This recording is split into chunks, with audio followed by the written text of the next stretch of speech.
We should be able to make it to the last session of today.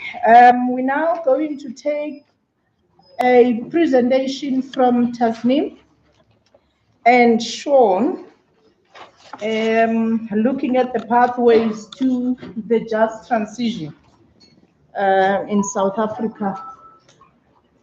So a lot has been discussed this morning before lunchtime, looking at the crisis at Eskom and how to get out of the crisis with so many new challenges that comes with that, and looking at other lessons from other countries. Fortunately, we had the NUMSA's view and plan to the low carbon economy, the adoption of renewable energy as part of South Africa's new journey to energy or electricity plan. So now I'm going to welcome Tasneem Esop, who facilitated the previous session. And she's one of the chapter 9 institution, a commissioner there at the National Planning Commission, but she's here as Tasneem, working in the energy, what's the program called? Energy Democracy Initiative. She's running that program herself, and she's going to take us through this path to a just transition, low carbon economy in South Africa. Welcome, Tasneem, and after Tasneem, it's gonna be Sean Sweeney. We had Sean several times yesterday and earlier today. Thank you. Thank you. Thanks very much, Tembeka.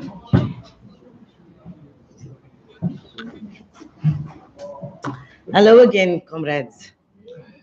It's the most difficult session in any workshop, but let's try and keep up the energy levels. So I know that the workshop has focused a lot of its attention on energy. That's the purpose of the workshop. And what I'd like to do is just take us out of a pure focus on energy and look at a bigger picture, the kinds of things that Brian was raising in his intervention earlier today. Just look at things more broadly, see what the context is in a broad sense, and how the energy transition would fit in to a broader transition that needs to happen in our economies and society.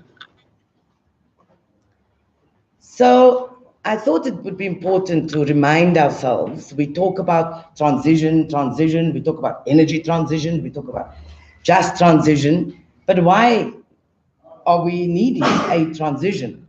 And one of the most important, I think, global drivers for the need to transition, that's now the fourth industrial revolution transition. Did I do something?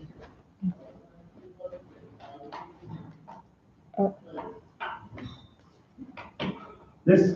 There we go. Might not press the buttons here. So, is of course one of the biggest global drivers for the need to transition is the crisis of climate change. And I thought I would want to pull out some important findings by the Intergovernmental Panel on Climate Change. In fact, in their assessment report in 2014, not even their latest one that is out, but in AR5, these were the findings. And I'm pulling out these particular findings because often in our debates in this country, climate change is still perceived to be an environmental problem. And I think it's important for all of us to recognize, and I'm sure that we do by now, that it is in fact far from just an environmental problem, that it is fundamentally about a a socio-economic problem. It is about power. It is about human rights. So it goes way beyond this kind of narrow idea that it's about the environment. So I pulled out some important findings from the IPCC report. The first, of course, and I don't need to remind ourselves that it was in AR4-5 in 2014, it was absolutely clear by then, and there was consensus amongst the scientists, that it is in fact humans, it is our influence on the climate system that is causing climate change. And that's an important finding, because up until that time, besides the fact that there was climate denialism, people didn't believe that it was us as humans, our production and consumption patterns, etc., that was causing climate change. It was natural systems, you know, there's cycles and things, but the scientists finally agreed on this. A second important finding, and again, this is to say, this is not just about the environment, is that climate change will amplify existing risks and create new risks for natural and human systems. That's really an important thing. And I will talk about this a bit later. And this is really important. Risks are unevenly distributed, and are generally greater for disadvantaged people and communities in countries at all levels of development. Really important finding, and it will talk to the issues of poverty and inequality. We must make the assertion, therefore, that climate change is a poverty issue, that we cannot divorce our discussions on climate change from our discussions on poverty and inequality. So IPCC says, from a poverty perspective, climate change impacts are projected to slow down economic growth, make poverty reduction more difficult, further erode food security, and prolong existing and create new poverty traps, the latter particularly in urban areas and emerging hotspots of hunger. Again, an important finding from the IPCC. But in addition to that, climate change is a justice issue, and the IPCC makes this finding, that mitigation and adaptation raises issues of equity, justice, and fairness. This is not just the campaigns of a climate justice movement. The IPCC found this in its synthesis report. Many of those most vulnerable to climate change have contributed and contribute little to GHG emissions. The justice issue. Delaying mitigation shifts burdens from the present to the future, and insufficient adaptation responses to emerging impacts are already eroding the basis for sustainable development. Now, I know that these are things that we know. I just wanted to show you and affirm that this was actually backed up by the UN's IPCC panel of scientists from across the world. So given that context, given that climate change is a key driver for us needing to transition, and given that, for me at least, and I hope for many of us, the key to why we're needing to address climate change is because it's going to further exacerbate poverty and inequality especially, and because it is a justice issue, we're going to have to transition away from carbon-intensive modes of production. And so South Africa is both a contributor to global climate change because our emissions are quite high up there in about the top 20 of the world, but we are also immensely vulnerable to climate change, the impact of climate change. And here, that vulnerability will be unevenly felt and unevenly distributed, given the high levels of poverty and high levels of inequality that we experience in South Africa. This is just a breakdown of South Africa's emissions by sector. And I want you to note that energy is not the only sector that would need transitioning. we have to have an economy-wide perspective on the need to transition. But it is mainly our energy in South Africa, and we've had these conversations here in the workshop, and we know that coal is the biggest contributor to our emissions in the country. And we are at one of the findings, of course, that we are almost 4 times the world average in terms of high emissions and carbon intensity. And with that comes all these risks. Poverty, inequality, unemployment, as I've spoken about already, water security or insecurity, our food insecurity, even energy security, the issue of energy sovereignty came up as well, massive biodiversity loss, and here we're talking about marine and coasts, etc. as well. And then natural resource scarcity, which can lead to conflict, and in some instances, we've already had examples of conflict.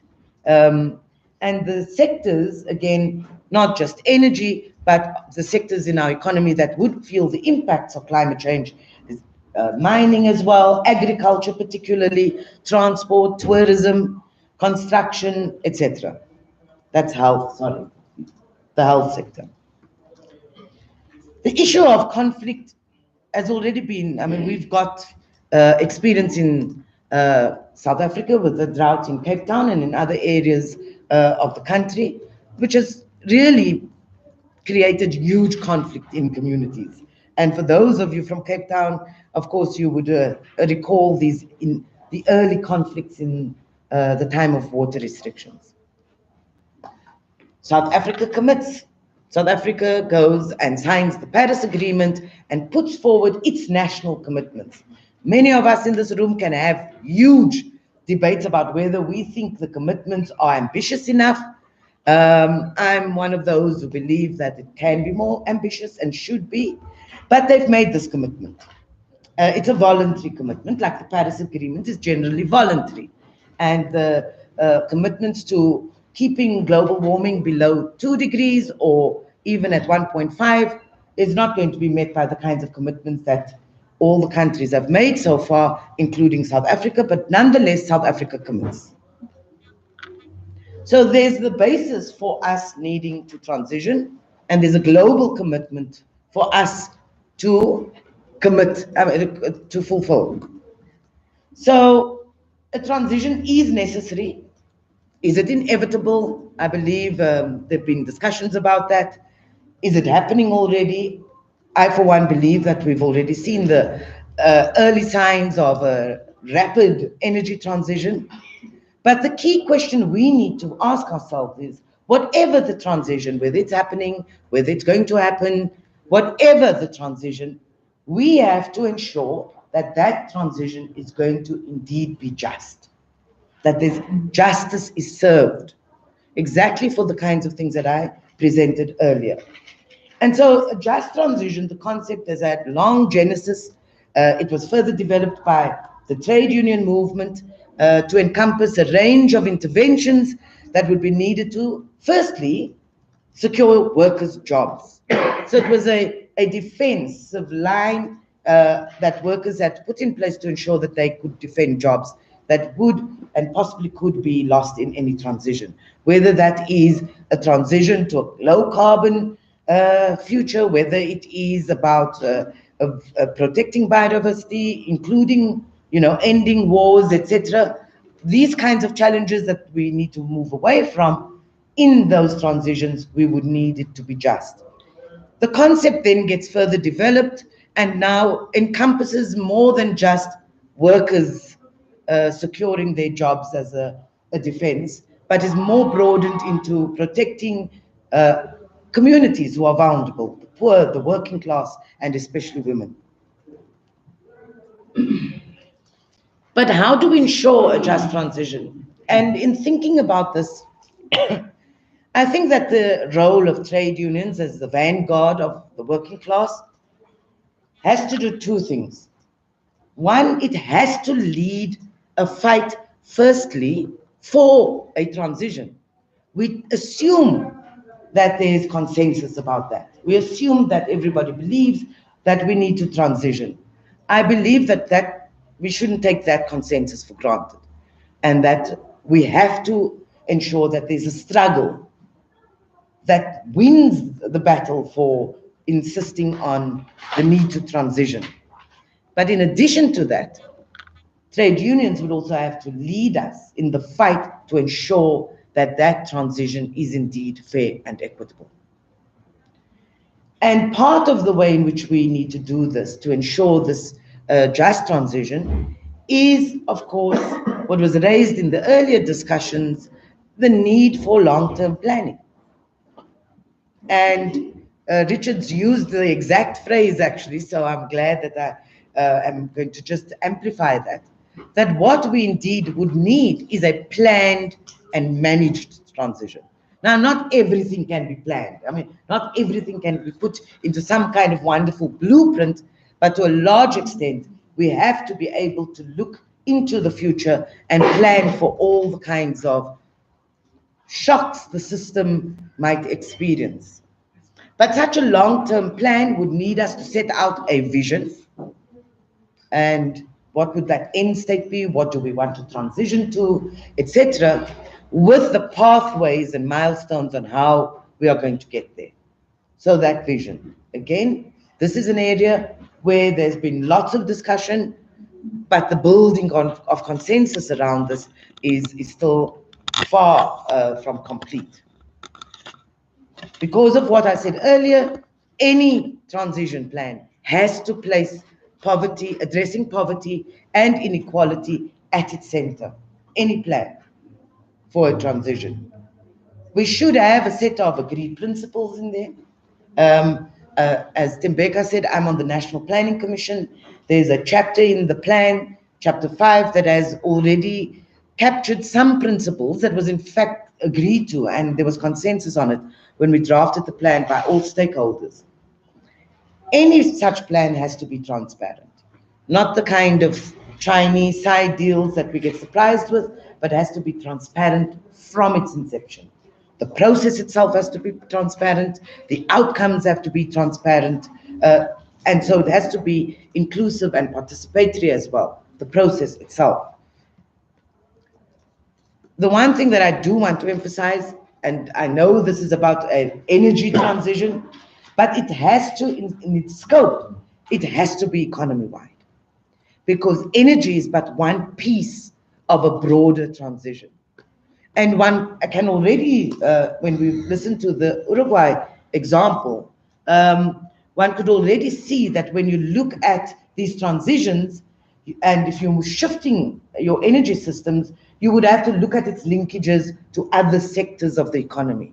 So to just be focused on energy is going to miss out a wider perspective on what are the opportunities that could arise out of other sectors in the economy. So, for example, are there job absorption opportunities in other parts of the economy, not just in energy? We have to identify trade-offs. I know this is something that we all say all the time, but we never actually do it. We never, ever have the hard conversations. So, for example, I want to just put it on the table. We're talking about coal and the future of coal in this country. For many of us, we know that coal has to be phased out. But when does it get phased out? What is the timing of that? How do we ensure that the phase out helps us deal with the issues of job losses? Who determines the sequencing of these things? Do we say South Africa's biggest challenge right now is to retain jobs at all costs? And what are those costs? What are we trading off in this? Those conversations are not being had on all fronts. So we're not having the hard conversations. And even these discussions have to be transparent and inclusive. There has to be a deliberate, in a very deliberate way, we have to talk about this transition and ensuring that it's fair and equitable. So what is it that we're putting in place? What mechanisms, what interventions would we be putting in place to ensure that there is a fair and equitable transition? For example, if there are job losses in certain sectors, most of those jobs won't be able to be absorbed in other sectors, or the spatial location prevents workers from being absorbed in a particular sector because that sector is elsewhere, or they're just unemployable, or they're old and they're not going to move to another sector. What social protection exists in this country for those kinds of circumstances? So we have to think through everything. In the end, it would have to be to ensure that we serve justice to those who are going to be most impacted on.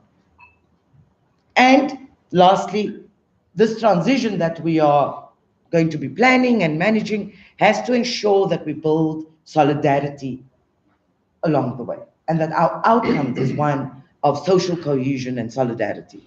Otherwise, we know human nature, we tend to be conflictual in most instances. But there are big issues to be resolved, as I said, and we're having many conversations, but we're not getting down to the details of these things. So what are we wanting to transition towards? What does that future look like, actually? What's that vision? Some people give that future a label. Some people say, well, we want socialism. Others say we want eco-socialism. So whatever it is, we're not having a conversation that builds the consensus about that vision for the future. We're not talking about who pays the costs of this transition. And there are going to be costs. Who would pay? Whose responsibility would it be to pay for the reskilling of huge sections of our workforce, for example? All those details need to be thrashed out. There's an interesting thing, and I'm not sure if you are engaged in the draft climate bill that's on the table right now. But it refers to a carbon budget, and so does the national plan. There's a cap on the carbon budget for South Africa, and that is, of course, determined by that commitment we've made. That is limited carbon space. The draft bill tells us that that carbon budget is going to be allocated. And right now, the way they're proposing it in the bill is that it's going to happen through these sector emission reduction, what's it called? Allocations or something. Okay. Sets or sets. Sector emission Targets. So sectors are going to be allocated carbon budgets. So ESCOM can come along in the energy sector and say, well, we need so much space. But who is going to determine how that carbon space, which is I would call it it's commons, part of the commons, the public good, is going to get allocated? Who says that we are going to allocate the money to, it's like money, it's scarce, carbon space to ESCOM versus to build schools or clinics or to electrify our transport system, etc.? Who's making those decisions? On what criteria do we base the distribution of our very limited carbon space? Those decisions are going to be made by business and government people. The climate bill as it stands now doesn't talk about unions being involved in that or civil society. Right now, as it stands, that discussion and negotiation will happen probably behind closed doors, and there's not going to be transparency around it. So we need to be able to have very transparent criteria set and how these decisions are going to be made. Things like how do we maximize job creation? How do we deal with job losses? The issue of ownership. We talk about jobs, and we have to, but then we do not talk so much about ownership. And I know that the unions talk about socially owned renewable energy. What does that mean? Does that mean it's public in terms of the state, or is this worker-owned means of production that we're talking about? So the issue of ownership is really important, etc. What we're also not doing is talking about our economic models. So right now we've accepted the kind of, we are a market economy in South Africa, we need GDP growth, and whether that is going to be unconstrained is nobody's business. We need foreign direct investment, no matter what they're going to invest in it, no matter what happens to our sovereignty, etc.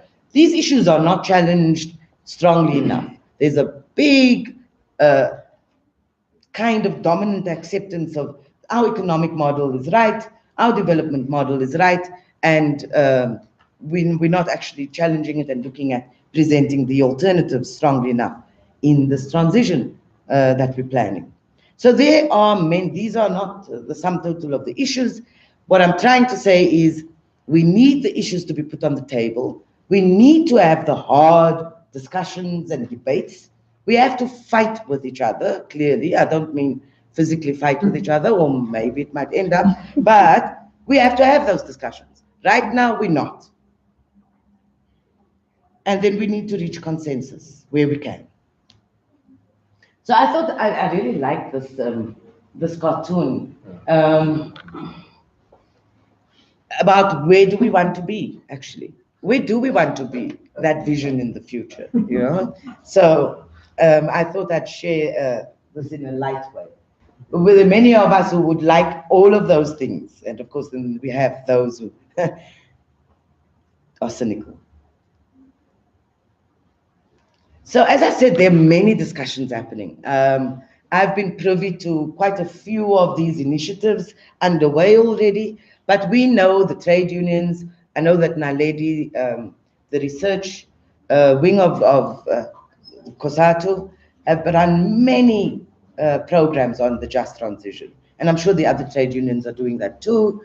There's an informal, if it can be called that, process that's now being facilitated by AIDC in partnership with the Wind Energy Association, where they're hosting these dialogues between civil society, labor, and the wind energy sector, I suppose.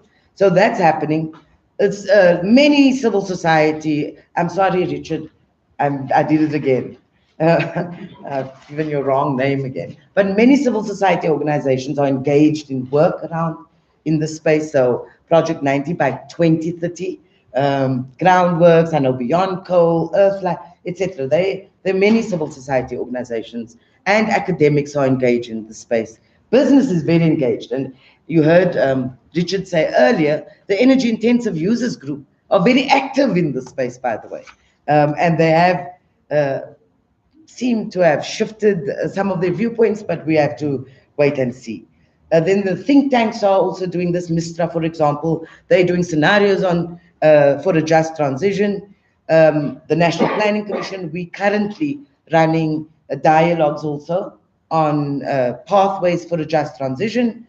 And the department's climate bill objective, even though they don't define it and they don't actually talk to the content of it, is to ensure or whatever a just transition. If you see the language in the climate bill, we have to give content to that, of course.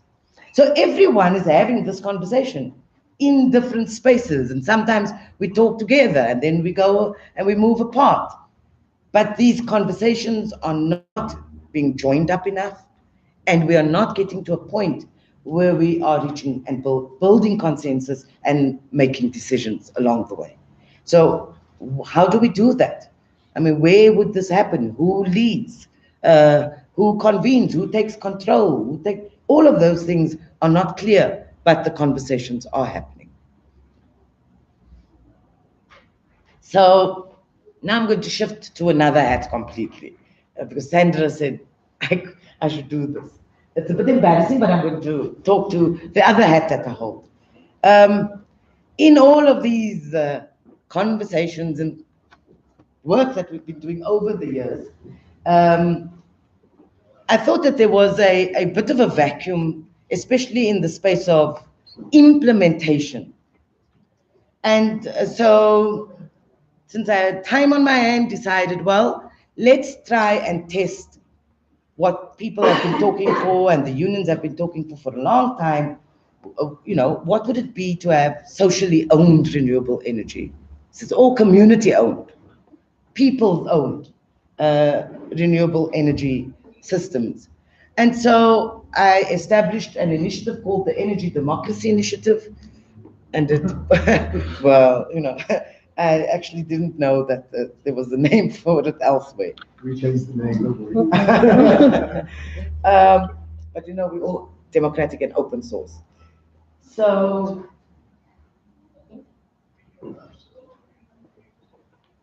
that's the initiative. And essentially the vision for this initiative is, I mustn't call it an initiative because it sounds really large and it's not. It's fledgling actually, but it's about implementation and testing and learning lessons. So the vision really is a future in which people's power is achieved through the democratization and ownership of clean, safe and affordable, decentralized renewable energy systems in South Africa and very ambitiously the region. And our mission is to support the empowerment and capacity of poor and working class communities through knowledge and skills training that lays the basis for taking ownership and control of the energy future. And there was a particular bias towards poor and working class communities because when we're looking at energy and the distribution of energy now, and a lot of this kind of migration away from the grid, it's not going to be poor working class. And so what we will do, even though we really love the fact that the renewable energy is getting rolled out and used, we are still going to continue maintaining the existing inequalities that we have in South Africa. Essentially, there are 4 pilots underway in the Western Cape, because I'm from the Western Cape, 2 metro and 2 non-metro. It's a 3-year program. It might go on a little bit longer. And we're in phase 2 right now. And so the first phase was just basically basic capacity building the information and the knowledge. This phase is about building the capacity to do the technical plan. So getting communities, well, the participants in this program from communities to learn how to plan a mini grid decentralized system at a ward level, because this is operated at a ward level. And then understand the technologies, et cetera, and we are being supported by CSIR. I'm not a energy planner at all. In my entire life, I will never be one. So we're bringing in the experts to help do the training with the community and support the community through that. And then in phase 3, we will look at moving from planning to delivery, and again, building the capacity of the community to make decisions about their governance structure, the project financing issue, fundraising, etc., and then moving to implementation. So it's just testing whether we could really have bottom-up approaches to the rollout and delivery, alternative models for the delivery and ownership of renewable energy in the country, not just the big REAP model that we have right now. And we call them energy democracy champions. They're from the 4 areas, as I told you, and they're a really awesome bunch of people, and they will have constant engagements with the community to get a wider community process for making decisions as well. And that's the Little Energy Democracy Initiative. Hopefully we do achieve, we learn some good lessons, and this could be scaled up and taken ownership by others to roll out in the country. Thank you very much.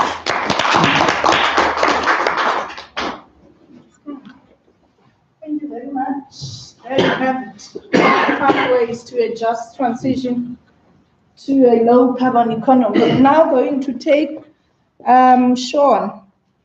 You're talking through a horizontally integrated energy sector. Remember that Tasneem was saying that we're not only looking at energy, but energy as part of that economic restructuring if we talk of a just transition to a low carbon economy and all other sectors of the economy. Thank you. Sean Sweeney again, Trade Unions for Energy Democracy.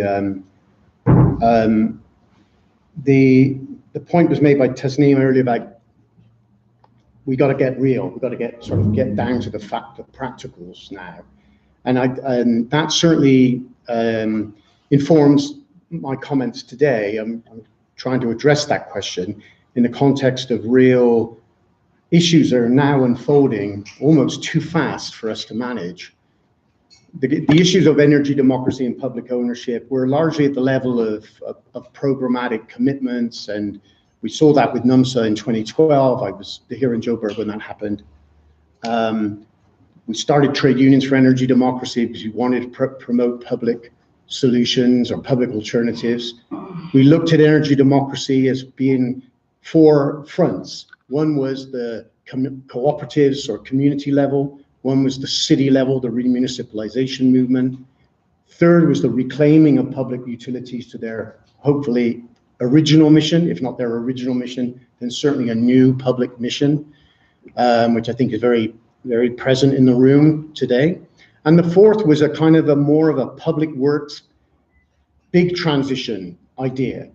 Like in the TUED work, we studied Roosevelt's New Deal and the Rural Electrification Administration, which became the model of rural electrification globally. And it was about on a non-market needs-based approach. It's essentially saying we provide electricity, we will generate productivity, labor, it will be paid back in many, many times over. Whatever the initial costs, it's worth doing because the payback in terms of human development and productivity would be enormous. And that proved to be the case at that period of history from the mid-1930s to the 70s and 80s. So, but there was still no kind of cohering in real politics about where things were happening, or at least it seemed it was more at the level of theory.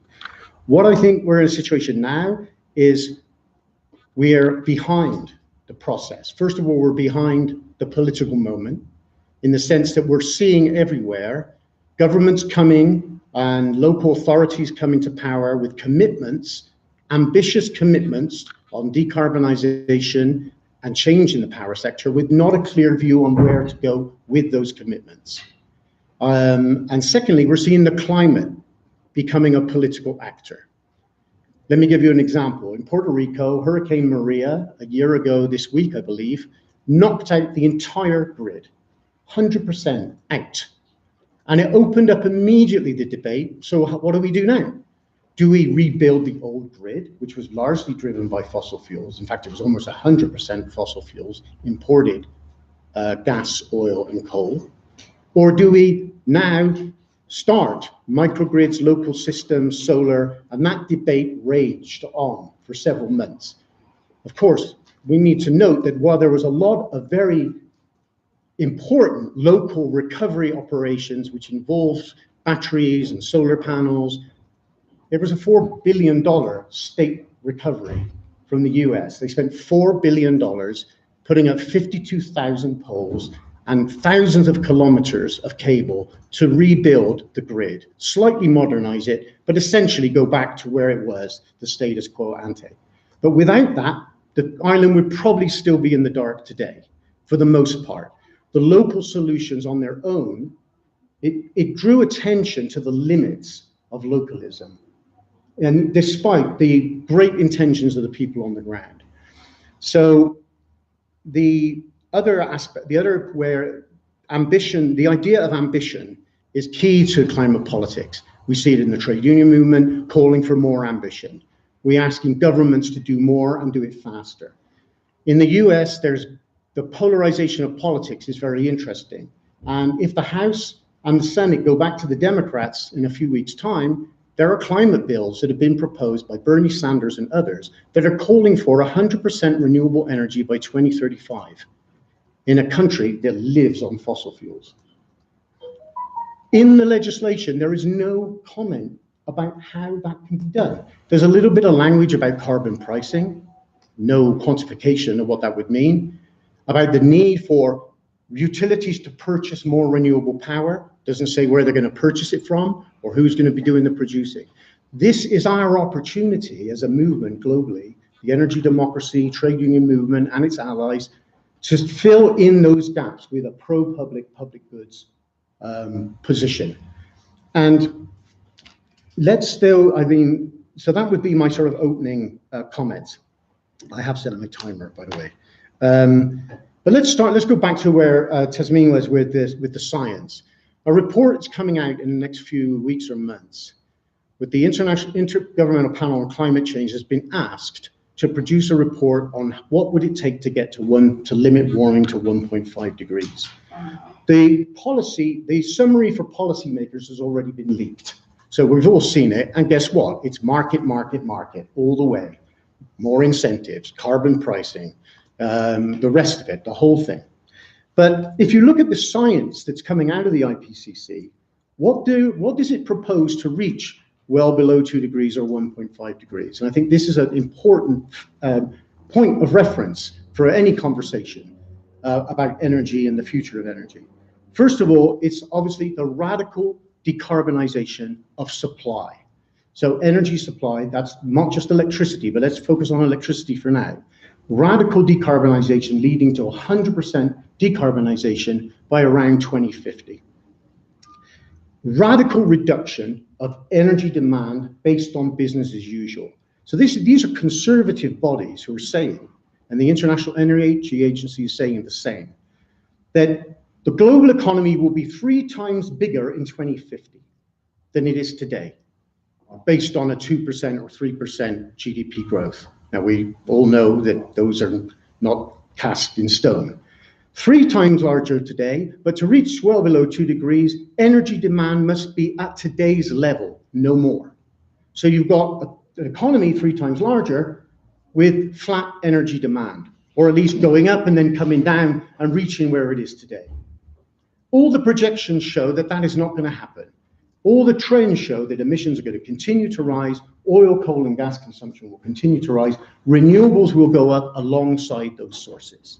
There will be a shift in the mix, but that's what it's showing. So the targets and the science is completely at odds with the existing trends. This we kind of know. Now,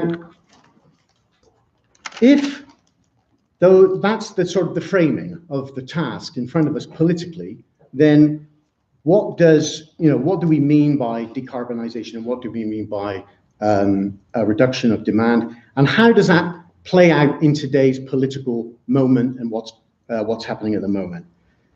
First of all, it's been noted that the decarbonization of the power sector is only part of the story.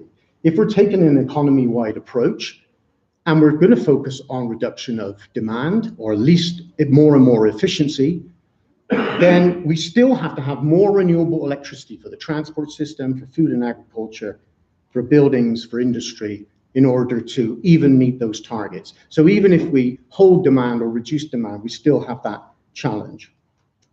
This brings me to the market approach. We've gone into this in some detail. I'll just summarize them. 2 main points. The carbon pricing method of moving investment and changing industrial behavior has been a complete and utter failure. And there's still many people, including unions around the world, who are sitting on committees negotiating about what revenue they're going to get from the carbon price to do green initiatives in order to generate a few jobs.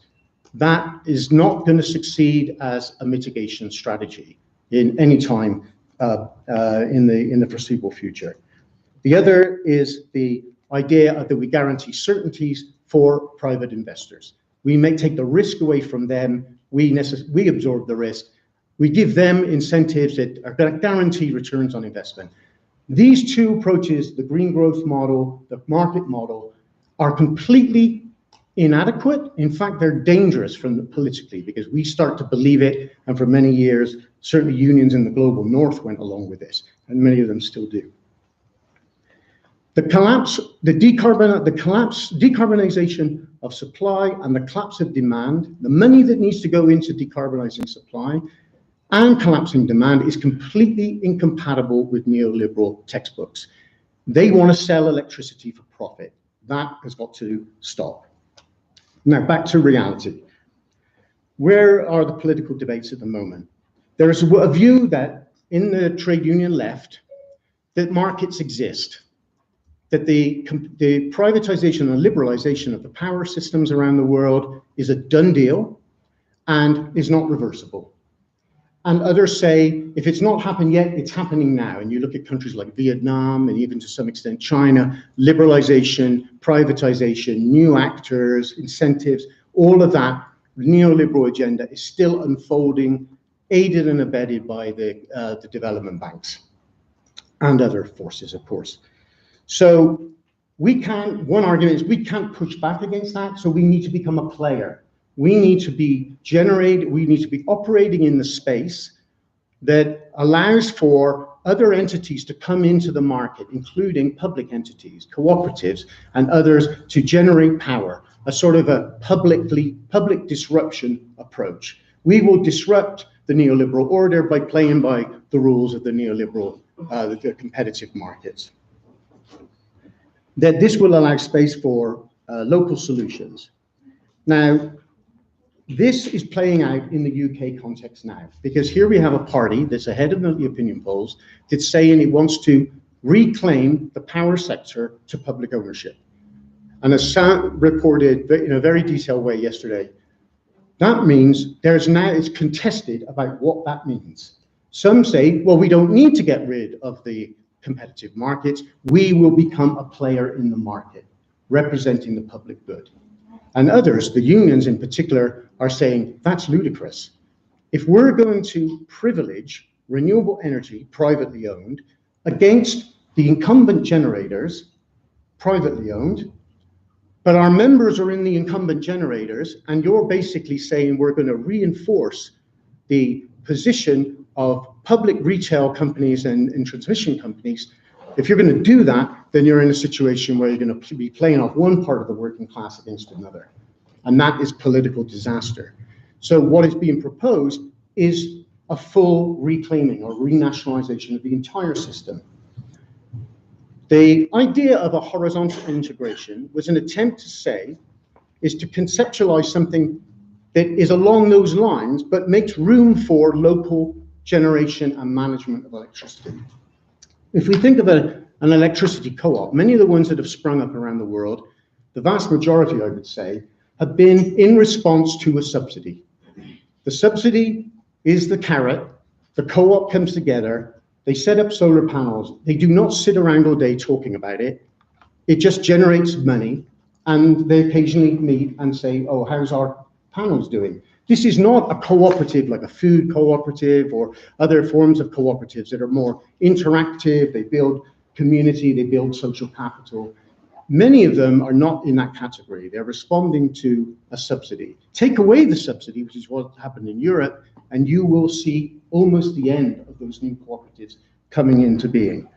So, but if we're focusing, going back to the science, on the need to have radical energy conservation, more effective management, then you do have room for local communities to come together, working around energy reduction. The utility, a new public utility, would play a role of decommodifying electrical power, saying, we're not interested in selling electrons at a certain price. We are certainly not going to be competing with other people doing that. So the first step we do politically is we fight for the abolition of the wholesale markets and the retail markets.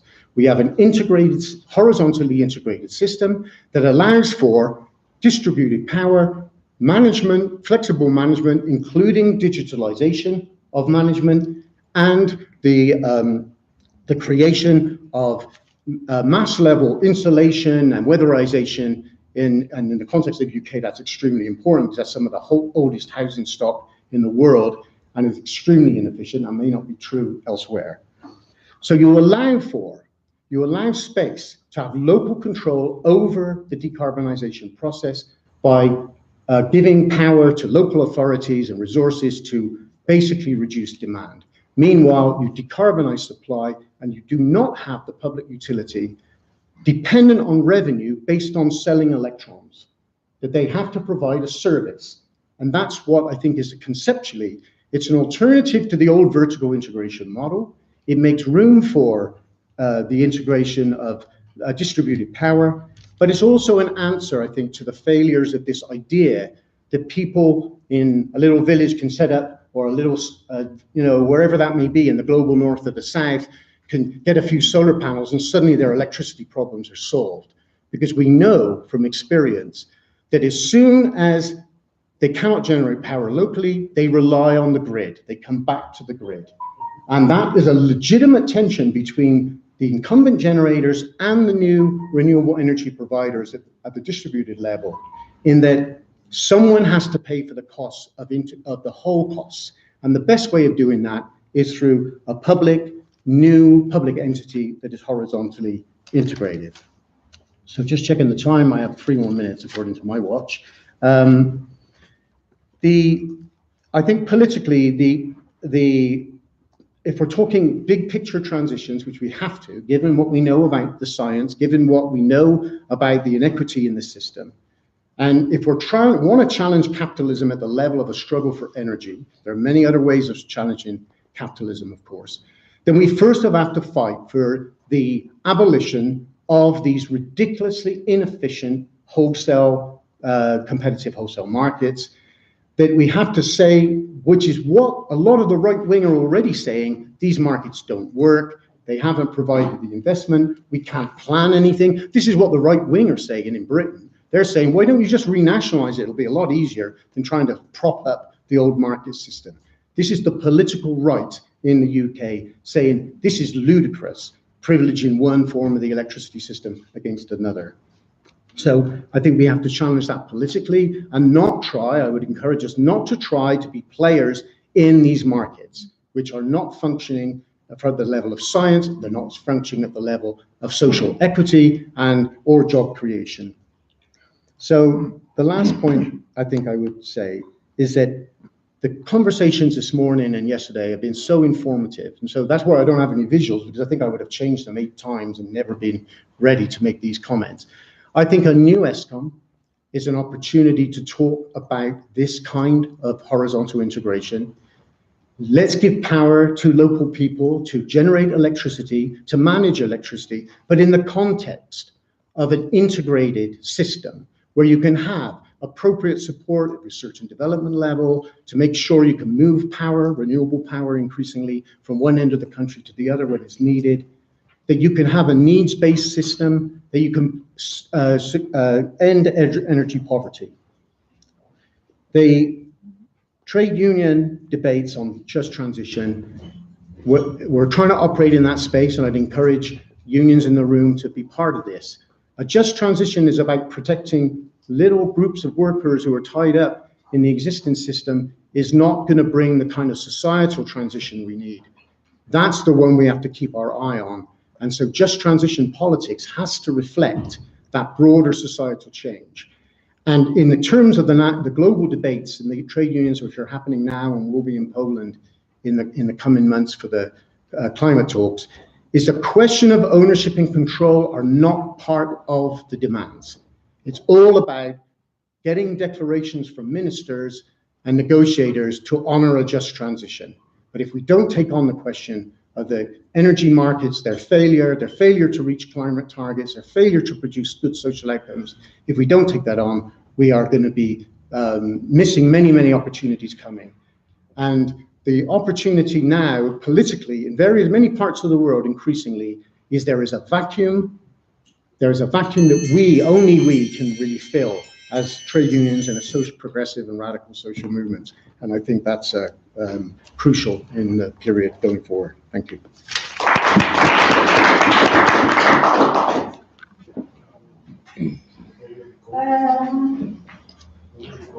Process point, comrades, do we take questions, comments now, or do we allow Sandra to also give an input? No? Okay. So Sandra, you come to the front.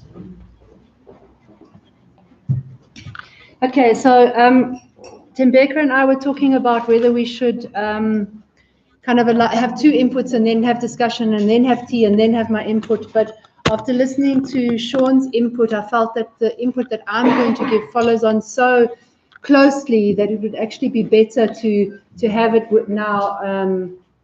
Oh, that helps if I take the paper off.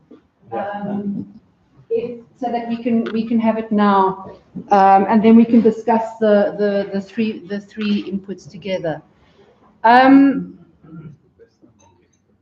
Okay, so it's following on very neatly from Sean's input. What I wanted to try and look at was try and unpack in the South African context, what are some of the different components of a future energy system, a transformed energy system. And I think some of those points came up. Richard raised some of them, Tasneem, the various points have been coming up all through the the last 2 days. And this is a little attempt to try and pull it together. And just to say that this is kind of it's maybe not the best formulation, but it's the kind of approach that is informing the input that I'm giving. So it's kind of saying we need energy sector in public hands to meet public needs. And that should be the kind of fundamental basis on which we're taking forward a discussion around the energy sector. And then just, we talk about a progressive vision for ownership, and I think, we throw around a lot of terms, and we mean slightly different things by the terms. And just like it would be nice one day if all of us can get into the same room to talk about just transition, it would be nice if one day we could all come up and agree on the same term and exactly what that term means. But I just put a whole lot of terms here of what we are talking about. But what I wanted to do, what I've done here, is look at the situation pre-2011, okay? So this, it was a very straightforward, simple situation. We had coal-generated electricity, we had a vertically integrated Eskom dealing with generation transmission, some distribution, but the bulk of distribution was dealt with by local government. We had coal mines, we had coal generating plants, and we had also a whole manufacturing sector and sort of industries which supported the mining sector and the coal generating plants. So that was the system. It was a very centralized, monopoly-based system. Then along came 2011. Well, as Richard was pointing out this morning, changes to this started happening even before 2011. But from 2011, what we've had is new actors coming into the system. So we've still got our coal mines, coal IPPs, coal generating plants, the manufacturing, but now we've got renewable energy through the Renewable Energy Independent Power Procurement Program. And a small, we've had discussion around this, but there's a small manufacturing sector. So it's these power plants, solar, wind mainly, and this distributed generation, which has come in as new elements into the system. And I'm talking about it as new technology, because I think it's a useful way of actually understanding what's also happening. The climate change and the reason for moving to renewable energy and its importance in relation to climate change is well understood. But introduction of renewable energy is also the introduction of new technology. It's the introduction of new ways of doing electricity generation than it was done in the past. And I think bringing in new technology is always a disruptive process, but it's not an inevitable process, because new technology comes in particular social contexts, economic contexts, political contexts. It comes in with agency, is impacted on by struggle, and I think that's what we're trying to unravel in the situation now. So what I want to focus on, I want to focus now on the renewable energy section of this, leaving aside coal for now, which is not to say that I'm saying that coal will be forever off the table. I know we've got a long period of still having coal, but I want to focus on the renewable energy and try and unpack, much as Sean has done, what does that mean for who owns, who controls renewable energy in South Africa. So the blue line is kind of the public sector. It's broadly renewable energy within the public sector. It's Eskom is still there as a public utility. Local government is still there doing distribution. And then there's a whole range of options for distributed generation. Not all of this is actually already is happening. We've got quite a lot of embedded generation, both on houses and businesses, but I'm not aware of much in the way of community organizations, cooperatives, or mini grids. There are a few examples. There's Eastern Cape, there's what Tasneem is doing. But on the whole, renewable energy is still happening through the REI4P, and embedded generation in general. So the red around that is sort of the private sector, and then national government is there because they are kind of, you know, setting policy frameworks and overseeing the renewable energy. And then there's obviously this big gray area here where there's a question of what is private, what is public. You know, some of the small enterprises, do they act like, are they public, are they private? Or, you know, sometimes cooperatives can almost look like private sector. So there's a whole big, and I should have shaded it with a nice gray, there's a whole big gray area there. But this to me seems to be what we need to try and unpack moving forward. Exactly what is changing and what needs to change. So what I didn't put in here, that, you know, the suggestion came up this morning that what we need to be looking at is a renewable energy, a separate public utility for renewable energy. There's also been, you know, discussion about the ISMO. And I'm going to talk much more about the role of local government in particular. But what has been lacking, I think, in the debate so far around the just transition, around renewable energy, is exactly how all these different components are going to fit together in a new system. And I want to pick up on particularly the role of local government. Unlike, you know, if we're thinking of what Sean is saying, where he's talking about horizontally integrated, and we think about moving towards more of a horizontally integrated system, to some extent, we can't do what the UK has done, because local government as a generator of electricity, not all local government, not all municipalities in South Africa are going to be able to do that by any means.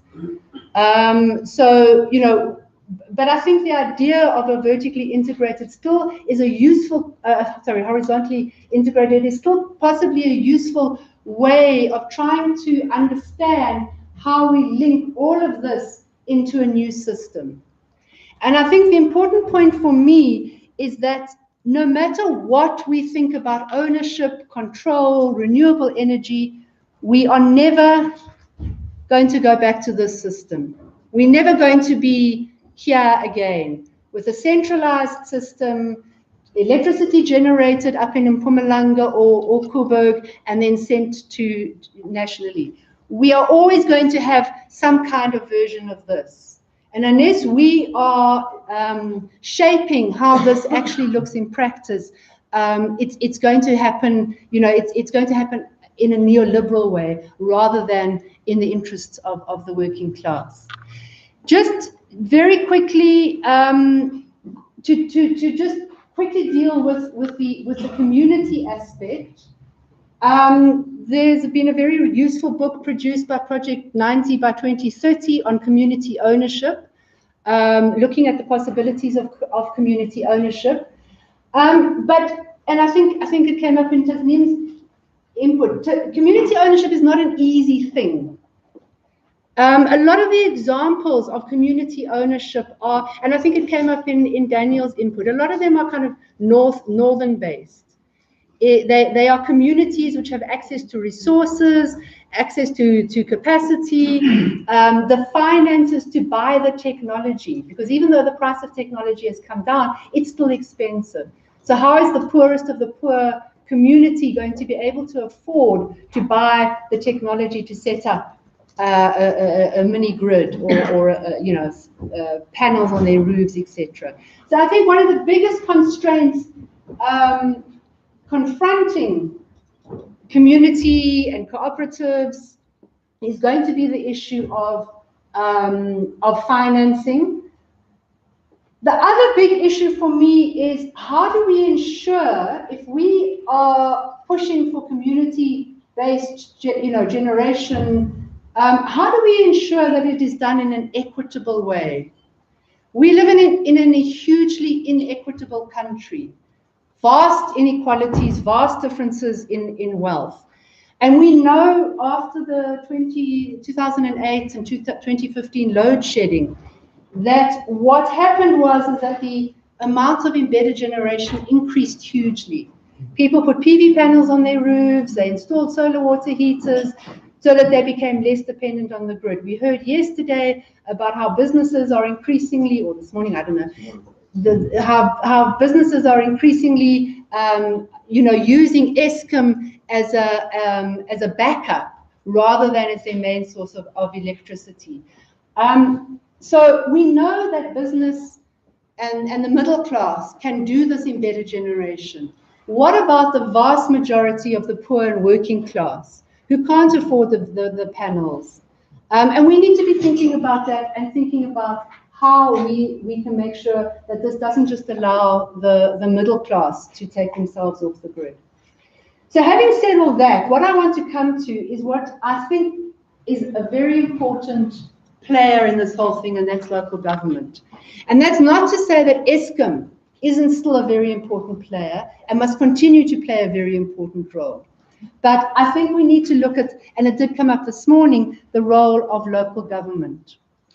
And I just wanted to say, because sometimes when you start talking about local government and you say, yeah, local government can be playing a bigger role, people say, but local government, it's in such a mess, it's got no capacity, it's financially weak. Well, the same is true of Eskom.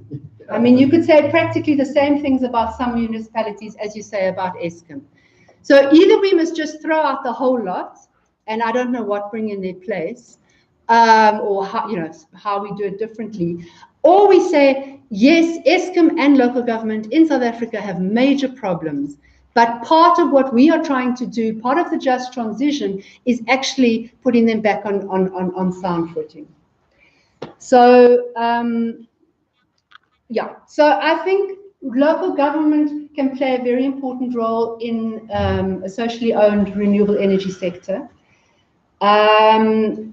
I think ownership and control at the level of local government can help meet a lot of the objectives of a just transition. And for local governments, renewable energy is important for them because it helps them meet their constitutional obligation to deliver services. They need to be dealing with a situation that is evolving on the ground, which is embedded generation. And there's a huge debt that many of them have to Eskom and the enormous debt that many residents have to municipalities. So there's a lot of reason why local government needs to be involved in service delivery. I don't need to go into this in much detail. It's mainly just for people who are not South African. In South Africa, we now have municipalities wall to wall. So every piece of land falls under some or other municipality. There are huge challenges of service delivery in municipalities, of equalizing service delivery, of providing equitable service delivery, enormous challenges. They have huge problems of resources. They struggle to fulfill their mandates because of lack of capacity, lack of finances. The bulk of their finances comes from the national fiscus, but local sources are very important, like electricity sales, and it came up earlier today. I think, it's estimated that about 26.8% of local government revenue comes from selling electricity. So they buy in bulk from Eskom, mark it up and sell it onto residences and business. And they use the revenue raised in that way to pay for unfunded mandates. So roads, libraries, a whole range of services that municipalities provide. And they also use it to cross-subsidize for poorer communities and provide lifeline tariffs, etc., etc.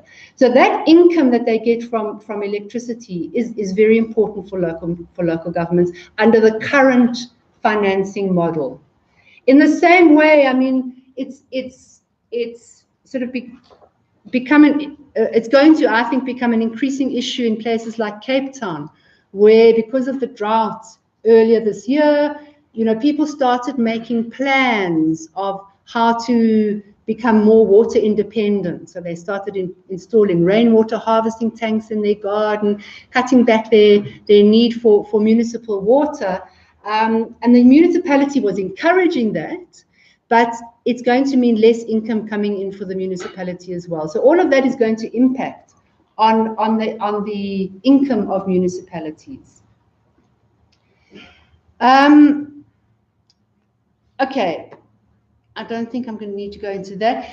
This is taken from a report that TIPS WWF, the Centre for Sustainability, produced on new roles for South African municipalities in renewable energy. And this is how they set out what the different roles that municipalities could play. So they talk about building generation capacity, municipalities building their own generation capacity. They talk about municipalities procuring energy from IPPs or embedded generators. And then they talk about municipalities playing a facilitative role in terms of things like operating storage facilities, providing electricity services, and so on. So I just wanted to put that up to show that there are various thoughts and ideas going around about the role that local government could be playing in a new, as the new system unfolds. But I want to focus on slightly, I've got a slightly different unpacking of the role that municipalities could play.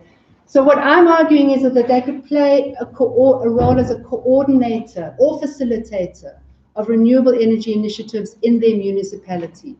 Because if you've got every bit of the land covered by a municipality, and local government is the sphere of government closest to communities, local government, in theory, should be able to play a clear role in terms of coordinating what renewable energy is happening in their area, who's doing it, are the poor being left out, is equitable access being ensured to electricity, etc. So I think local government should be playing that incredibly important role of coordinating or facilitating renewable energy in their area.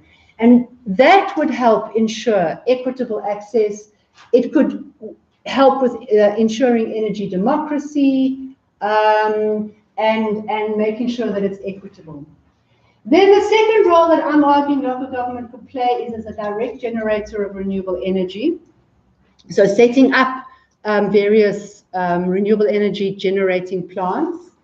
And then thirdly, implementing energy efficiency measures, which many of them are doing already.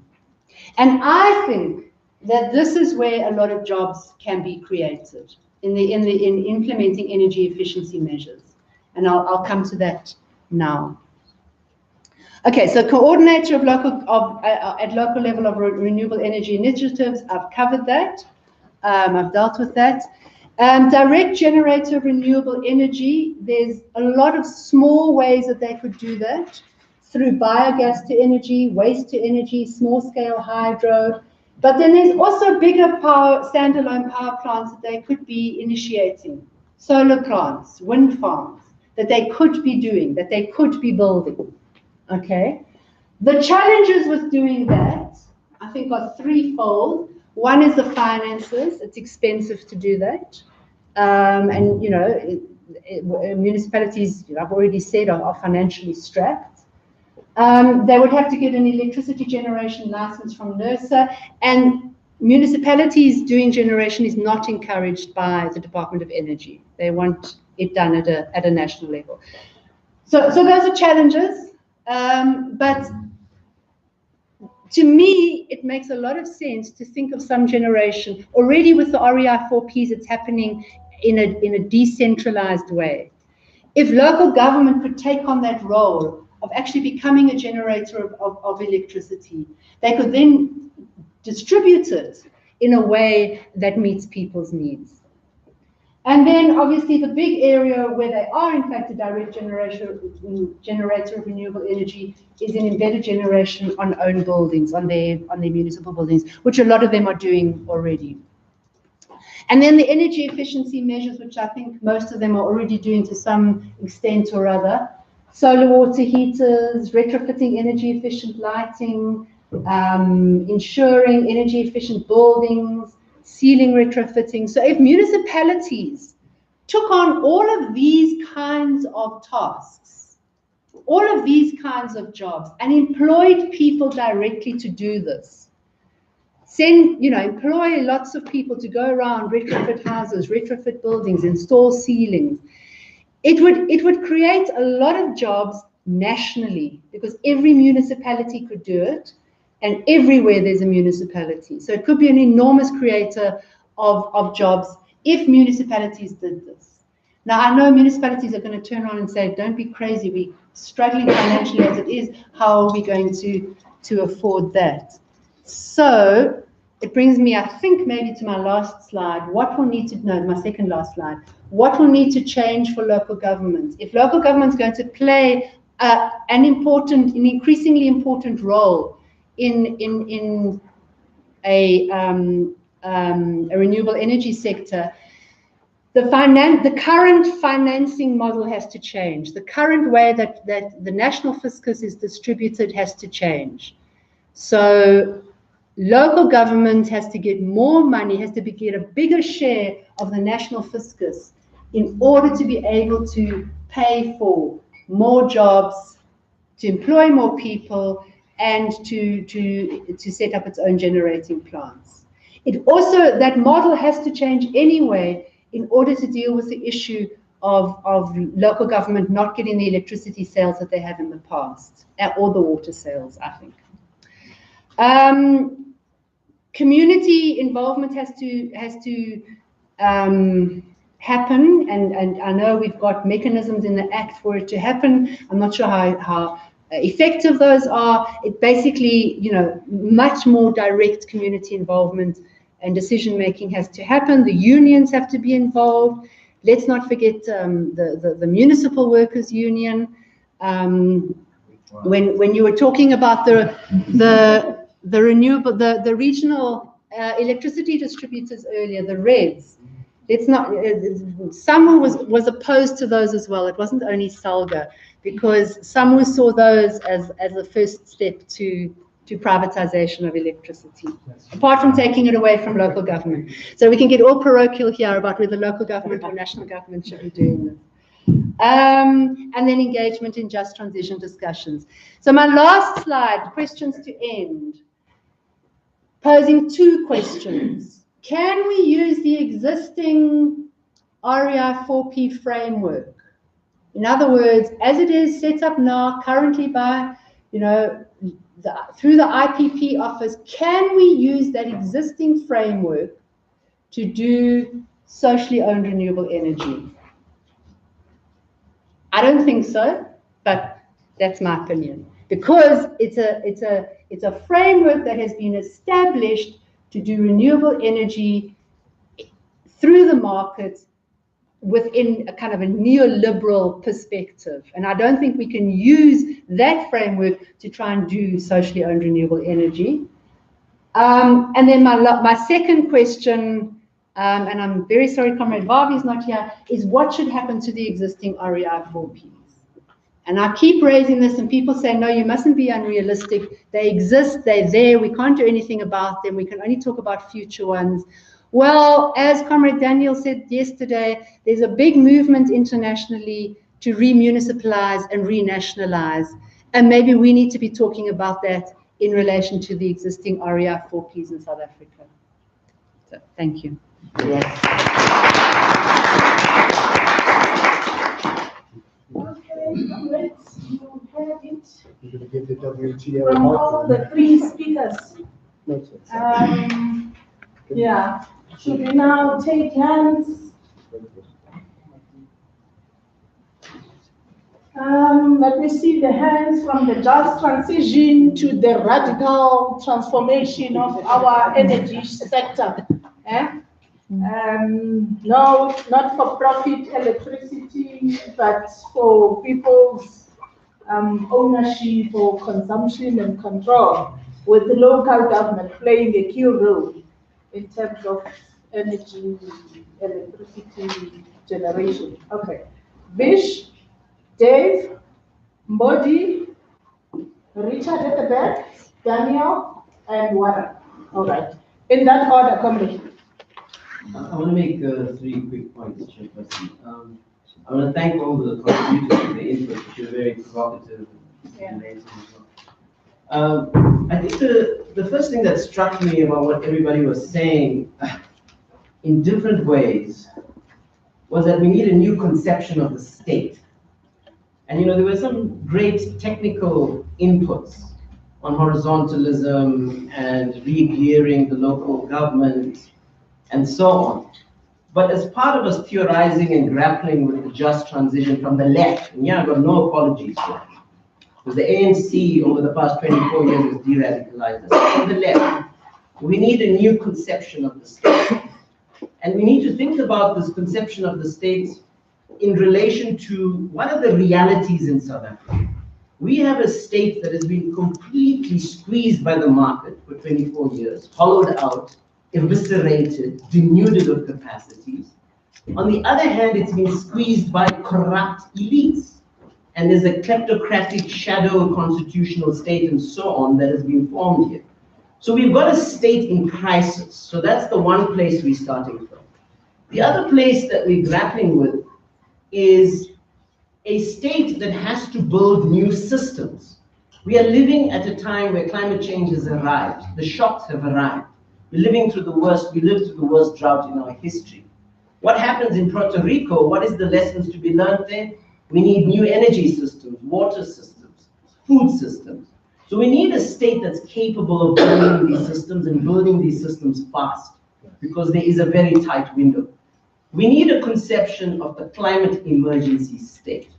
And I'd like to bring that into the conversation. Now, I've been working with the Public Service International Union. I spoke to them and developed a concept document with them as well, so that we can bring this concept of a new vision, a new idea of the state to the fore in our conversations. It's missing.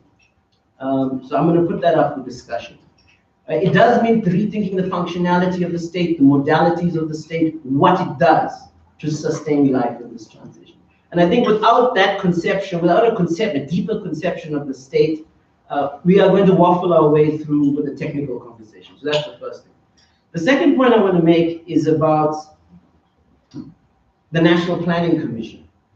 Because the National Planning Commission actually has a very shallow conception of the just transition. You see it in the document. I've read the National Development Plan. It was a very cynical document, because it calls for more fracking, etc., to pay for this transition. So I'm very intrigued, and maybe Tasneem can give us some sense of what is the new thinking. Is there a break in this neoliberal conception of the way forward for South Africa? Is there space there? Is there contestation? Are there intersection points? I'll be keen to get a feel for that. My last point is simply this, Chair, is that I'm one of those embedded generator middle-class types. I live off the grid, and it is damn expensive. I mean, it's financed by my bond, owe a big debt to my bank. But the question we have to crack also in the conversation is industrial policy. I mean, how do we build economies of scale? Where is the active industrial policy to move us towards developing renewables and not importing from China? On a long term, let's say that is a crisis. What type of a system that should drive this idea, the new agenda of a just transition to a low carbon economy? All right, it was Dave and then Bodhi. Yeah, I wanted to thank the speakers for being very provocative, and I think that one of the things that, especially the last presentation, which pointed the way for local government reform. Now, I think we have to think hard to think of any municipality that has advanced the question of equity, no matter what its political complexion. Where in the country has any municipality favored an equitable governance of even its own resources? So we haven't seen, I don't think we've seen much progress there. So how do, therefore the implication is, and especially when there are provisions under the Constitution, etc., for IDPs in every municipality, development programs in every municipality. Why has that failed? where have the resources not come from, or where were the resources intended to come from for the IDP system? And I think until we can answer some of these questions and really radically redesign local government, I think it's going to be a pipe dream to expect it to take on these kinds of levels of responsibility. I think the second point I want to make is that we have focused almost entirely on coal, and I want to make a plea that we open up a little bit to the question of nuclear, question of shale gas and other energy sources that may or may not be considered, because unless we have a comprehensive notion of what we're dealing with, our transition will be incomplete. We have to really take it into account. And we need to look at the excess of resources. Even when our electricity grid is in the shape that it's in, the excess of resources provided to a very small nuclear establishment in this country. We need to talk about transforming NEXA, which is the Nuclear Energy Corporation. It's a state corporation. It never gets mentioned, along with the ESCOMs and others. Sucking away resources, having mad research schemes, for example, to reinstitute what once was called the pebble bed modular reactor. There's research going on now, paid for by ourselves, to reinstate that, to keep the scientists happy. And I think in our proposals, we need to actually say that Pelindaba, the headquarters of NEXA, needs to be completely socially transformed into a campus or a precinct that can be devoted to the broader transition, to renewable technologies, and actually have to, when we think of the transformation, we have to think of transitioning those scientists into other occupations, because they're not being socially helpful to our country at all. I think we need to halt all the plans for reimagining nuclear to come on stream after 2030, and to remember that the IRP, as Richard W. was saying yesterday, is only a 12-year plan. This is too short term. We need to have a transition that will go quite far into the future. And I think in talking about the transition, we really have to come to grips with the coal economy to understand how long it's going to last. If we are pushing for the retaining jobs in the coal industry, is that something that's sustainable, or will market forces or international forces conspire to close it down before we can even reinstate people into the jobs? What is going to happen to the closed power stations? Can they be part of a transitional plan? So those are the kind of key points I wanted to make. Clearly, we need, the financial model is going to really have to be rethought, because it's not serving people at the moment. All right. Thanks for those additional points, David. Now it's Mbodi. Yes. Oh, thank you so much. On the issue of just transition, I think, and I stand to be corrected, that we are still talking amongst ourselves about it, and probably not even concrete, but we are talking about it. We stress the definition. Probably we've got many other definitions that come very, very close to what it is that we might want, but not one solid, conclusive explanation of just transition. And we appreciate the presentation, but this is the point that one is making. Until such time that, taking from what he said about reimagining from the left, reimagining a leftist state. It will be very, very important to do that, because right now, as we look at it, everything else that has to do with just transition is being discussed with other people, excluding the poor and the working class. There is somewhere where there are discussions taking place. Here we are talking amongst ourselves. The policy sponsor on the energy side, which is the Department of Energy, is busy running with people who, other than us, the poor and the working class. So that is one.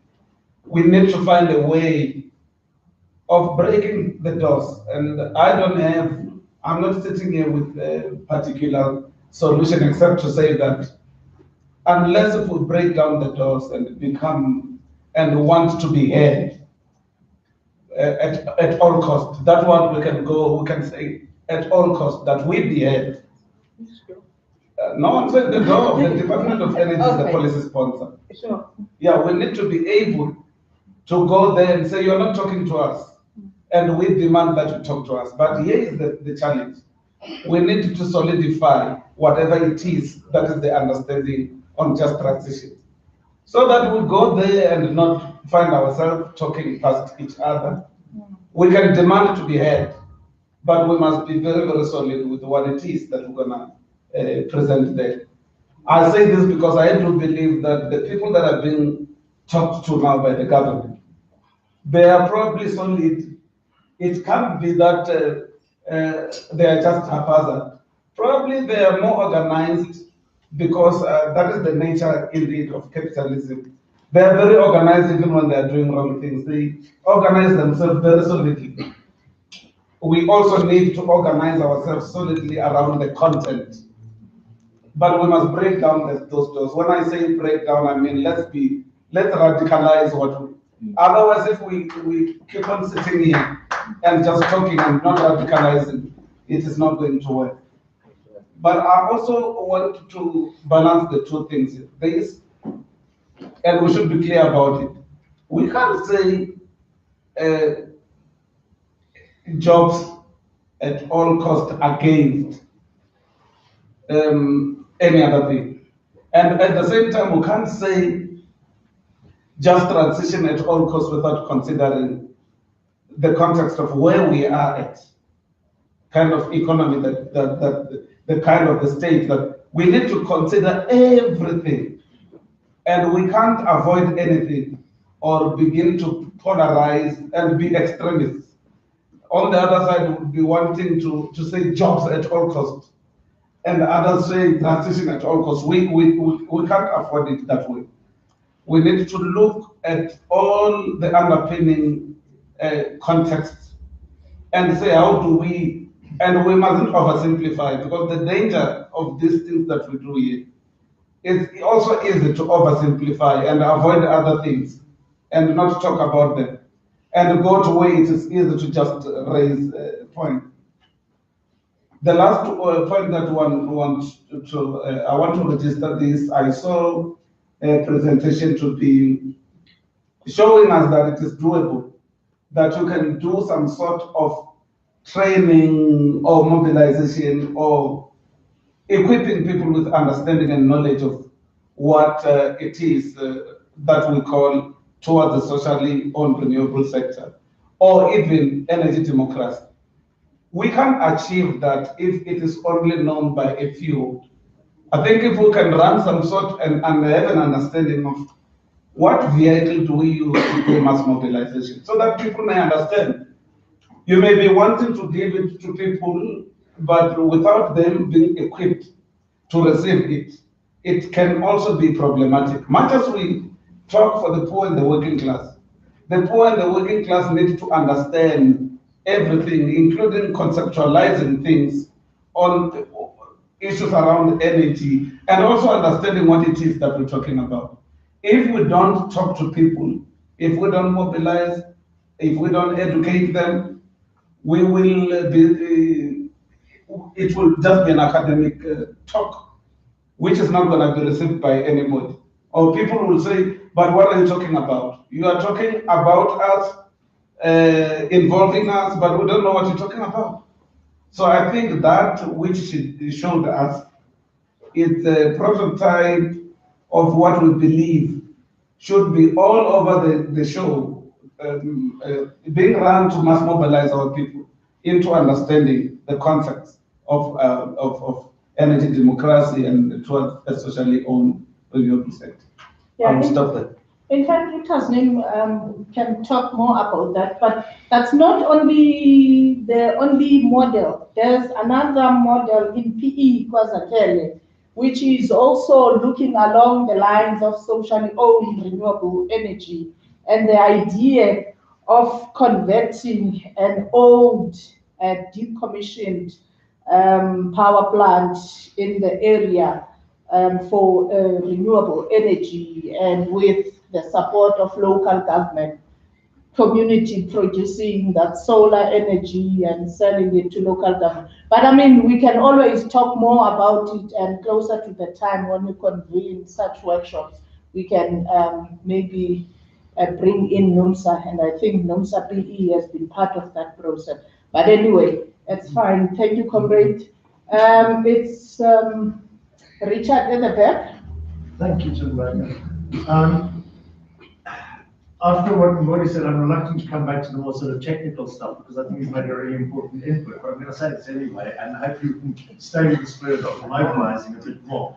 And it's around this difficult question of local government and what state ownership can mean. And I think David made a very good point that just because local government is close to the people in proximity, we don't necessarily see local government behaving in a way that is necessarily particularly favorable to grassroots community people on the ground. But apart from that, we've got 270 odd whatever municipalities. Eskom is too big to fail. It won't be allowed to fail because it is just not, you can't keep the country running without keeping Eskom running. So it's not a question of do we try to save Eskom or can we do something else? I think there's the possibility of having a new state-owned enterprise doesn't mean we abandon Eskom.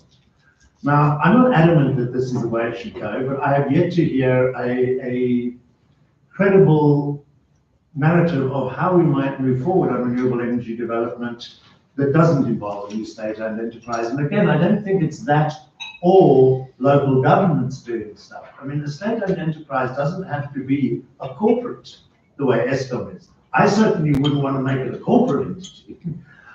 Whether it should even be called an enterprise, I mean, when we did the booklets a couple of years ago, we called it an initiative because we wanted to get away from this term enterprise, which is associated with the neoliberal system. So we talked about a socially owned initiative, just as a way of avoiding that word enterprise. But the point of it is that it is under democratic control, it is resourced from the state, it is supported by the state, and it could be working with local municipalities, enabling local municipalities to fulfill the mandate that we're looking for them to fulfill. But rather than asking the 270 odd municipalities to develop the competency to become power producers, we say we want a state-owned entity, whether it's just doing solar, whether it's doing renewables, what, that's all discussable. I mean, the scope of it presumably should start with quite a good bit of focus, and then maybe it can open up once you've got a functional entity going. But it's not that saying, oh, we've got to have this new national level thing because we don't believe in local government. But for local government to be able to deliver, to develop the capacity in all of the separate local governments is one hell of a challenge. It might be better to have that capacity in a single state-owned initiative, which is then tasked with working with local municipalities, but you've got a collective of capacity then from which local governments can benefit without all having to have that capacity. So, yeah, I guess that's just my way of saying, let's not say that it's got to be Eskom or Renew, it's got to be local or Renew. I think there's possibly a hybrid role for a public utility that isn't hobbled with Eskom's bad debt and a whole lot of other things that come with Eskom, that is congruent with horizontal integration and local governments taking a much more effective and responsible role in ensuring service delivery. And so I would hate to think that the idea of some kind of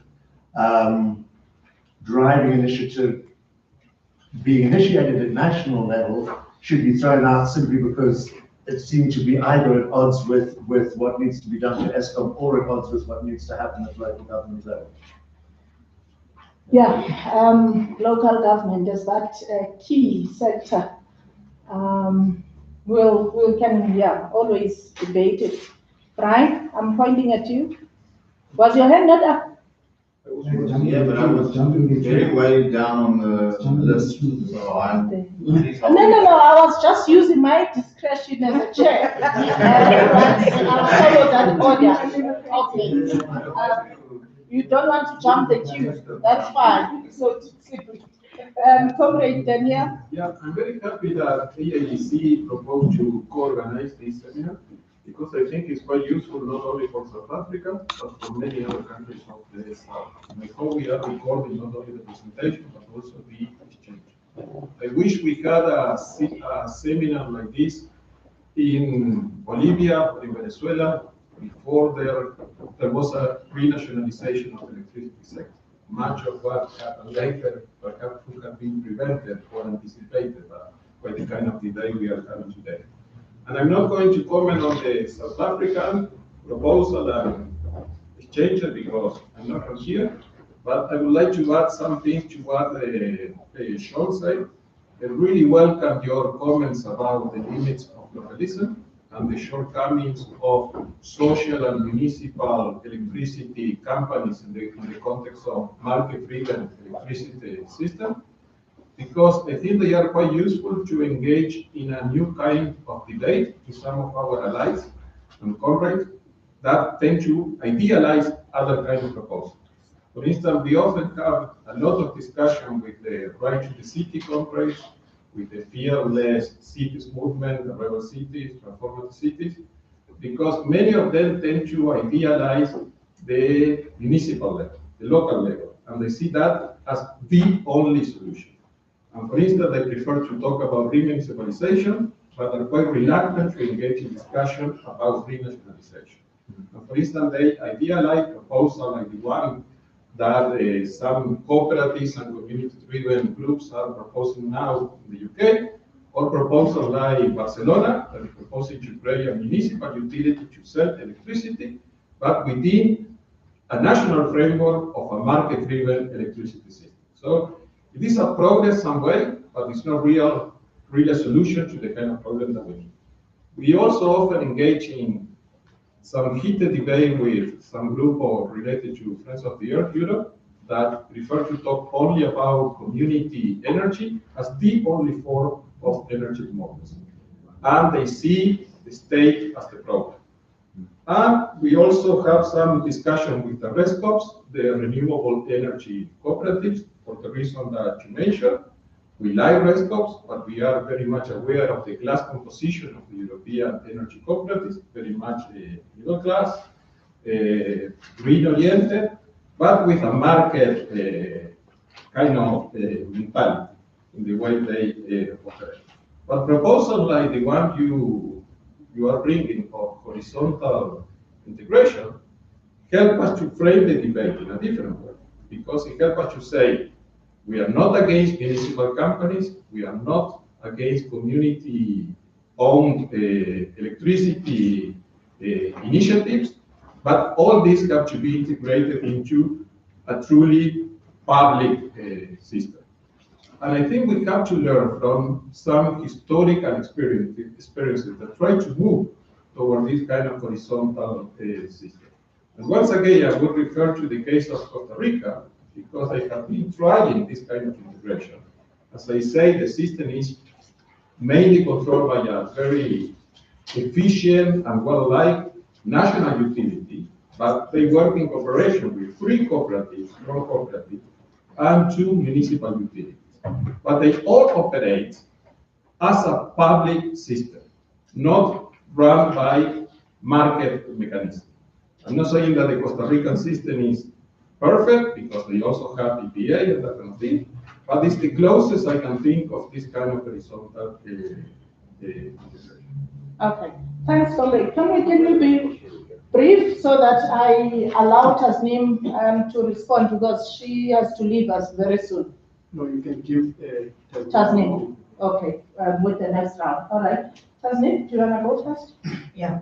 No, thanks. Let me respond to the question that you posed about the National Planning Commission and the National Plan.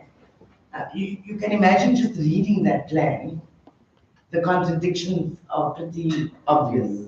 You will find proposals on energy infrastructure in one chapter and then contradicted in chapter 5, which basically talks about the transition.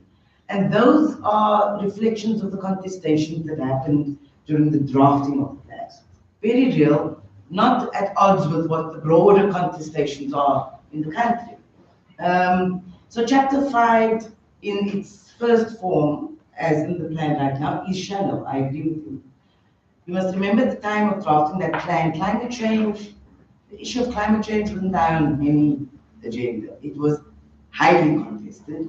People were objecting to the fact that South Africa must even take any commitment. You know the time of this thing.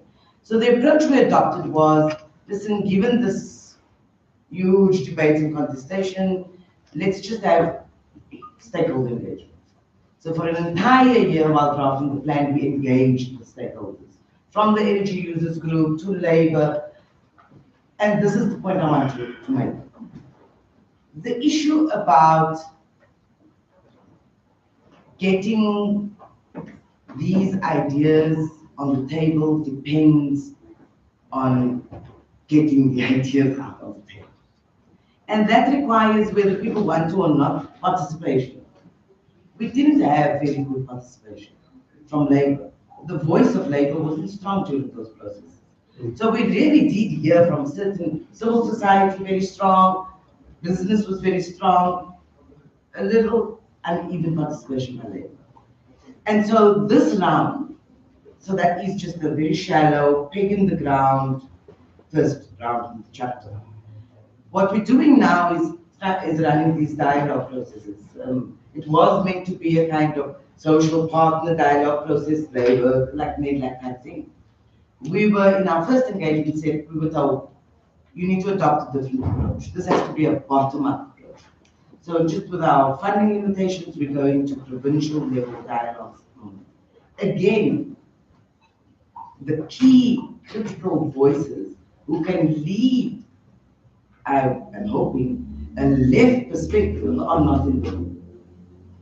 And so the big discussion should be, I suppose, do we, maybe, the Planning Commission doesn't have any legitimacy or credibility or whatever, but what other spaces are there for the kinds of things that you were saying earlier, where we can convene the conversation, where we can build consensus, and that we can get a far better perspective on these matters than what is existing in the plan right now. Understanding that the space hasn't opened up entirely in that, but there's a bit more leeway to actually get things moving in a particular direction. That will, of course, be determined by the level of engagement, what is being put on the table, etc. And the point that you make about we need to develop a vision for the state is fundamental. I know as civil society we had some kind of workshop where this was part of that conversation. What is our vision? Some people felt there will be no such thing as a state. Others felt that there's no such thing as nation states. This concept of a nation state is outdated, etc. And those debates are happening, but we're not, it's not finding its place somewhere. So I agree. Absolutely, it is an obvious outcome of contestation. It's hard contestation, not easily won. Compromise. But I'm hoping that in this new phase of the transition dialogues, that kind of contestation is far more widely owned, and that the voices, the important voices, are participating and heard. Yeah. You're hearing the unions, the critical voices are not there. Okay? I'm gonna take these 3 hands before I'm allowing Sundra and Sean to respond. and we break the tea after that. Okay. Wara, Rhyme, and Dinga. Quick. Thanks, Tasneem, and thank you very much for your time and for coming to this meeting. Thank you very much. I'm really sorry. Yes, okay. We are releasing you peacefully and safe trip back home. Okay. I just want to touch on the role of the local government and introduction by Sundra. The concept is fine, but I think Sundra is not in touch with reality in terms of how dysfunctional the municipalities are, especially local district municipalities. The preparation workshop,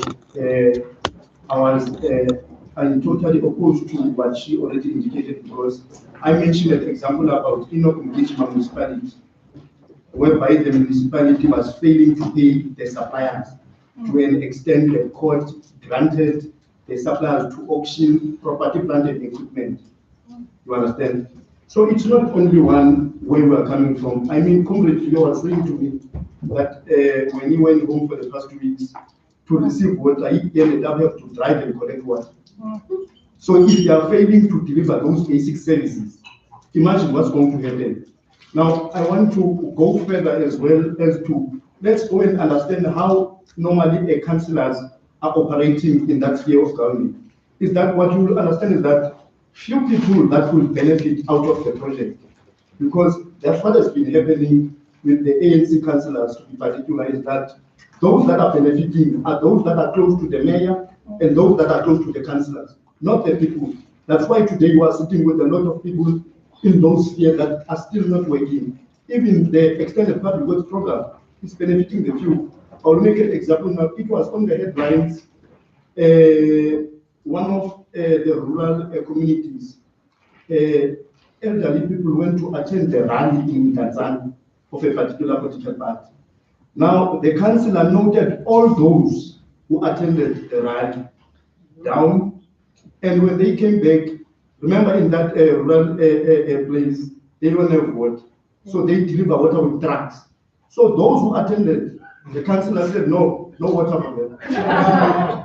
You understand? So if it reaches that level whereby people are even deprived of basic services, imagine what's going to happen. I understand maybe from a point of a metro, maybe it can work, but where you have high levels of poverty, unemployment, this is where these kind of things are happening, you understand? So I was saying I don't think it will work serious. So just to answer the questions, I think what you've covered, the two questions that you've raised there, as to are we moving forward with the current form, and also what do we do with the already signed IPP, you understand? But I think we cannot just allow them to remain like this. I mean, I've just fleshed around the tariffs on their own, and also the return on equity by the banks.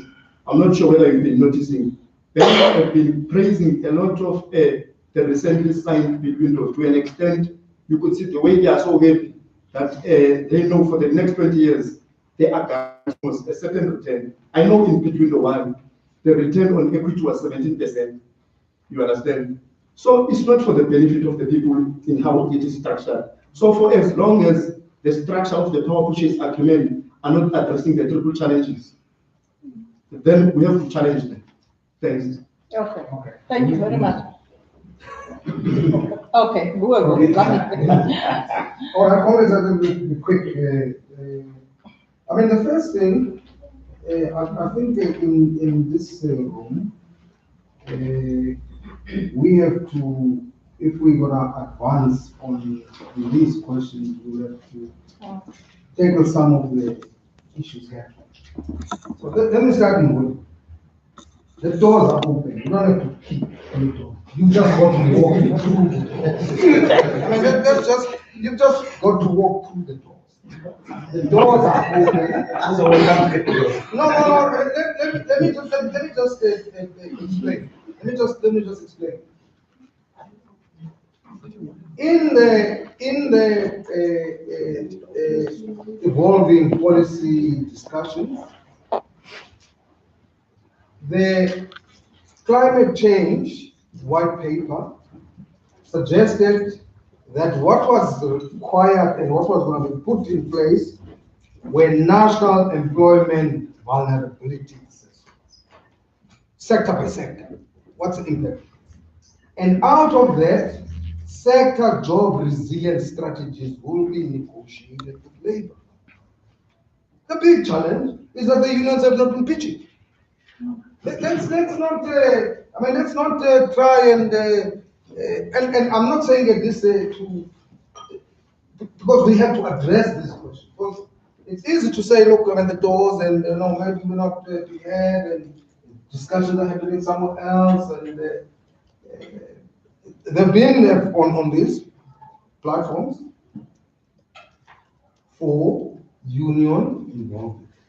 And I say this because for a considerable time I received invitations to come and put union positions. And I want there's a long list of things that have happened with no or little labor input. Not because labor is not welcome, and I'm also not saying that if labor was there, what labor was putting was going to be accepted. We know, unless you are mobilized, you're waiting. But let's not come and say that the doors are closed. We just are running away, going around the doors that are open, and not doing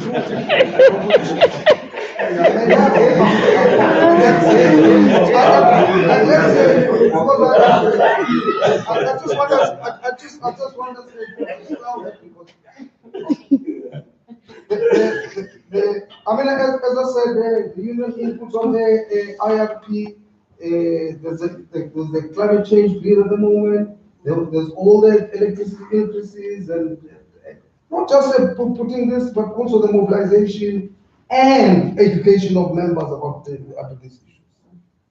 And I think it's important that the point, and I'm not just talking about NUMSA, the point that was reached on this budget in 2011, 2012, which was the highest point, there's been a retreat.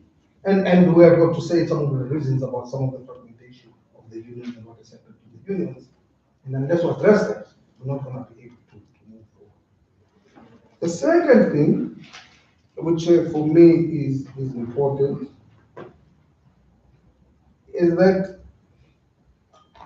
this is not a bit of a biography. When there was a discussion leading to the energy white paper in 1998, I was there as a union rep.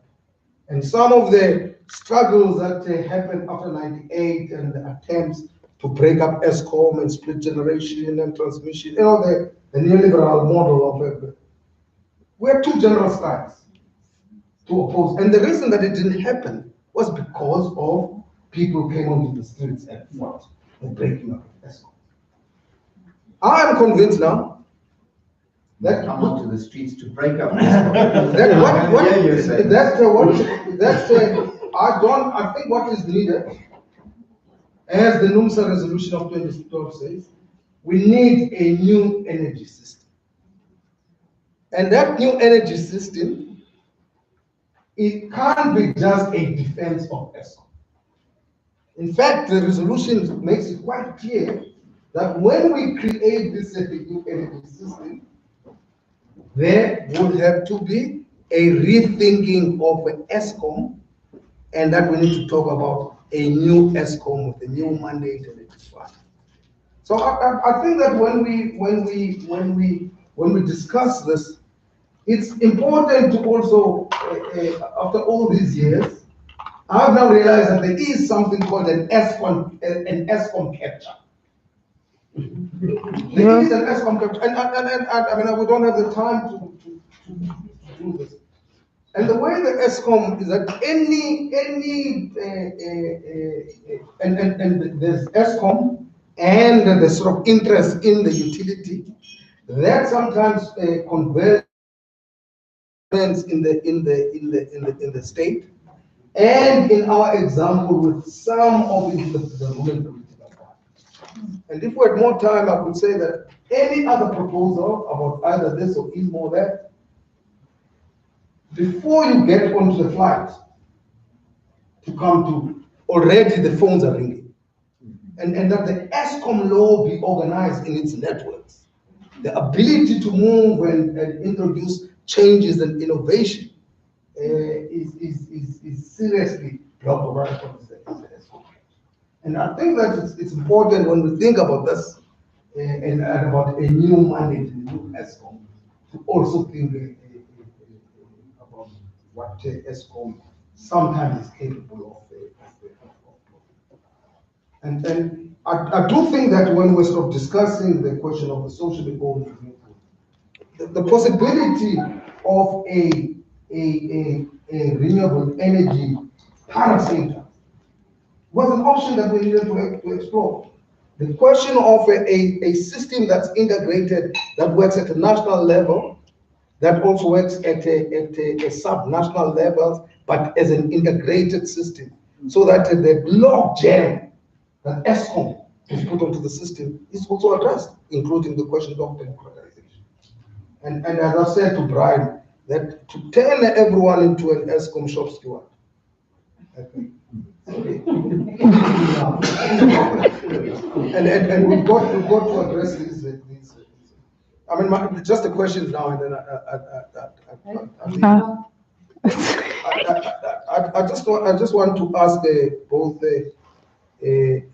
Sean and Sundra. In Sundra, in your things about what must happen at the local level, for instance, you're still talking about it's the distribution. It's all some opposition when we're discussing what reds in a way. Some opposition. You're leaving the question of the transmission still locked up in ESCOM.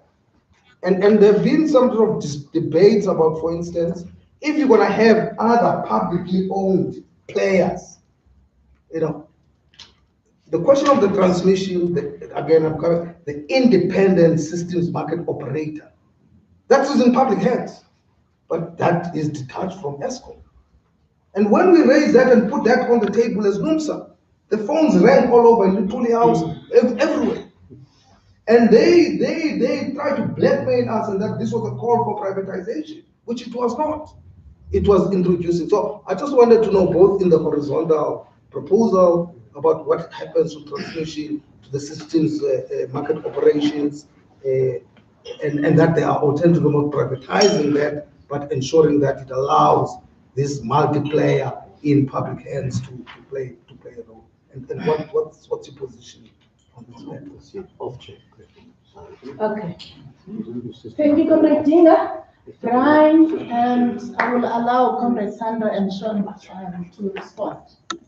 No, I'm happy to stand down if this discussion is continuing after tea, because I want to. It's quarter to five. It's quarter to five. To Dinga, the proper NUMSA-oriented ESCOM shops to the. It's already quarter to five. Okay. No, but Brian, he thinks he's coming back after tea. Okay, Sundra is saying you better say your points now. Because there is no after tea. There's no after tea. 5 o'clock. Quarter to five. So we're not coming back after tea. It's quarter to five. Somebody over there, But we're discussing positions of national and local. That's why we just. we're going. But Comrade Brian, that's why we're carrying on until supper. We're breaking at supper time, not tea time. Comrades, I think Dinga is correct when he says we must discuss the energy system. Huh? What type of energy system do we need? But the point is, if we think about the energy system that was constructed in this country, it was constructed around a particular process. It was constructed about in relation to promoting a particular form of an economy. That form of economy, or that accumulation path, as I was suggesting yesterday, is broken. It's at a crisis point. So the question is, to what end? What are we producing electricity for? Okay, we all need energy, etc. But we've got to think about the development path that this energy system must be one of the foundation stones around. And I think it's critical that we start to think about that in terms of the nature of and structure of the and the nature of the institutions and the structure of those institutions that will facilitate that. So perhaps what we need to do is come back at this question early tomorrow morning, because I think that we've got to take into account the very, very deep crisis that this economy is in at the moment. And it's not just a cyclical thing. I mean, today we hear the country's gone into recession. That you could just dismiss as a cyclical thing. It's going to improve in the next quarter. No, there's a fundamental problem in the heartland of the industrial sectors of this economy. We're going to shed more jobs in the mining sector, in the heavy chemical sector, in the industrial sectors. All of these sectors that have been users of big users of electricity are in deep crisis. So constructing an energy system for me is to what? For what? Well, we know why they've signed with China to put a couple of factories and a new coal power plant in a little zone on the border. So I think we need to come back into this. I'm not certain that just to get into the debate on which I think is an important and useful discussion as to a separate parastatal to deal with renewable energy, that I think just goes around the problem of dealing with Eskom. I think we need to locate renewable energy in Eskom in order to tackle the contradictions that it would exist in Eskom as a provider, deliverer of our electricity system. And that question of which states or former states that we want, are we saying all these things under this neoliberal arrangement or what? That must be discussed also tomorrow. Sandra and Sean. Okay, just a few quick points. I mean, to pick up on the last point Brian made, it sort of struck me, we keep talking about a socially owned renewable energy sector, and I've started to think, why are we talking about a socially owned renewable energy sector? Why aren't we just talking about a socially owned energy sector? And so it links for me to the issue of having a separate renewable energy utility. I think if we have a separate renewable energy utility, then we kind of almost running into the danger of ghettoizing renewable energy. We're saying, okay, this utility will deal with renewable energy. It's healthy, it's sound, it's fine, it's been run well, and Eskom will carry on the mess it is, and it'll deal with a major part of electricity, through coal generation. I think we need to see, I think part of our problem and why we're in the situation we're in and why renewable energy was allowed to be privatized in the first place was because we see renewable energy as something kind of separate from our energy system. Here's our energy system, which is coal generated, and here's renewable energy. And we keep them kind of separate in our heads. So I actually think we should start talking about a socially owned renewable energy, a socially owned energy sector, where we have one plan for how it's going to work together.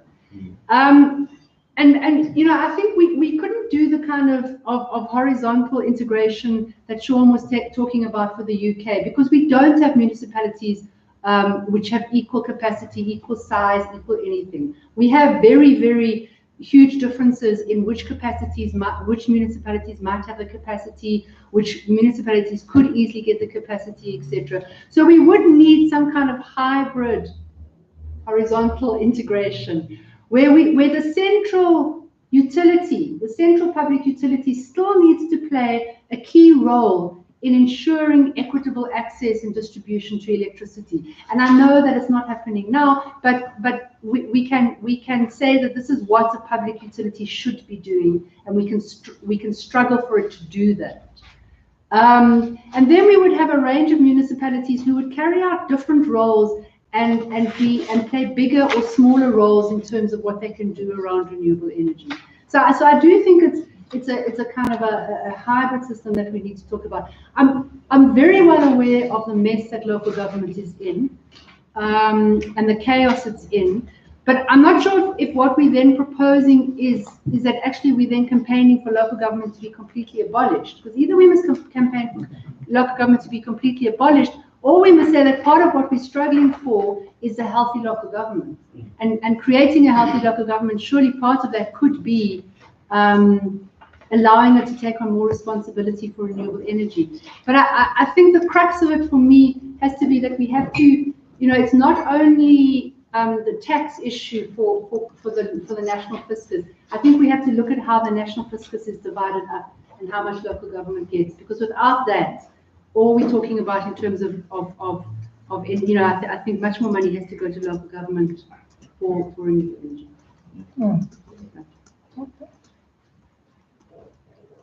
Sure. I just have a quick comment on the debate more than a response. I mean, it seems to me that a new ESCOM is an easier political target.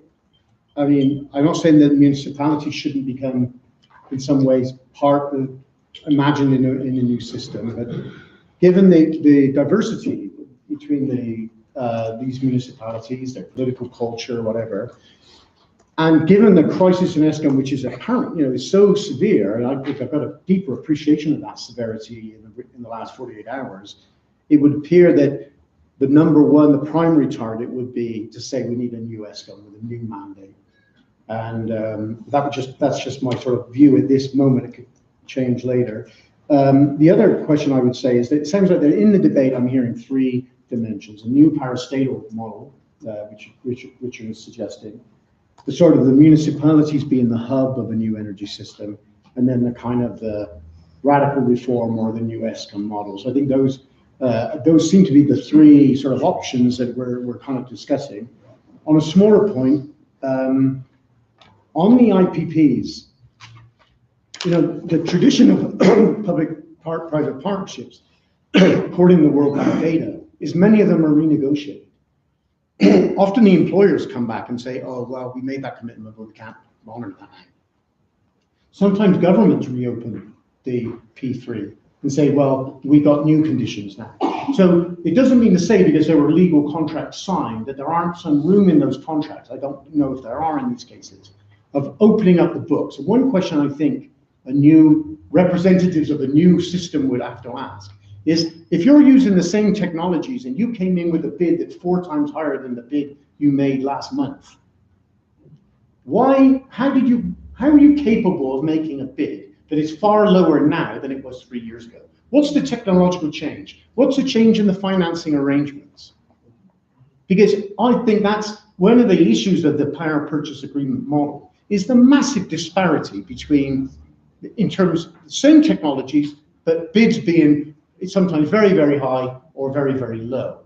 And I take the point that, as was made this morning, that the profits not made at the project level in many cases. These are publicly traded international multinationals who can play with prices and basically do internal accounting.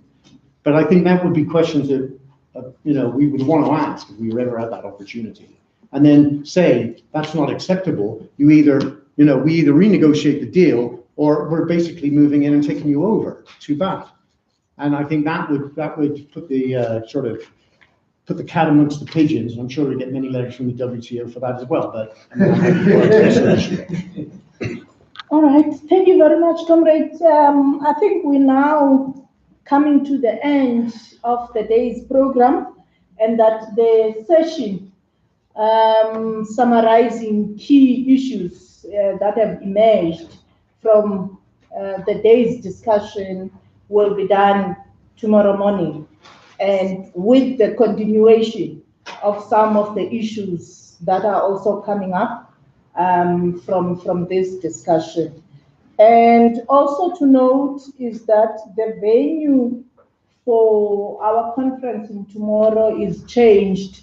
It's just across the building. over there. Those who were at last week's or 2 weeks workshop, you know that venue opposite. We're not gonna be here tomorrow morning. 20 feet to the left. And thank you very much to all the speakers and the contributions from the floor and all the discussions. Thank you very much. And we meet again tomorrow morning. Tea, I think it's still outside waiting for us. It must be cold by now. Tea or coffee, you're still welcome to have yourselves there. Thank you very much. 9 o'clock.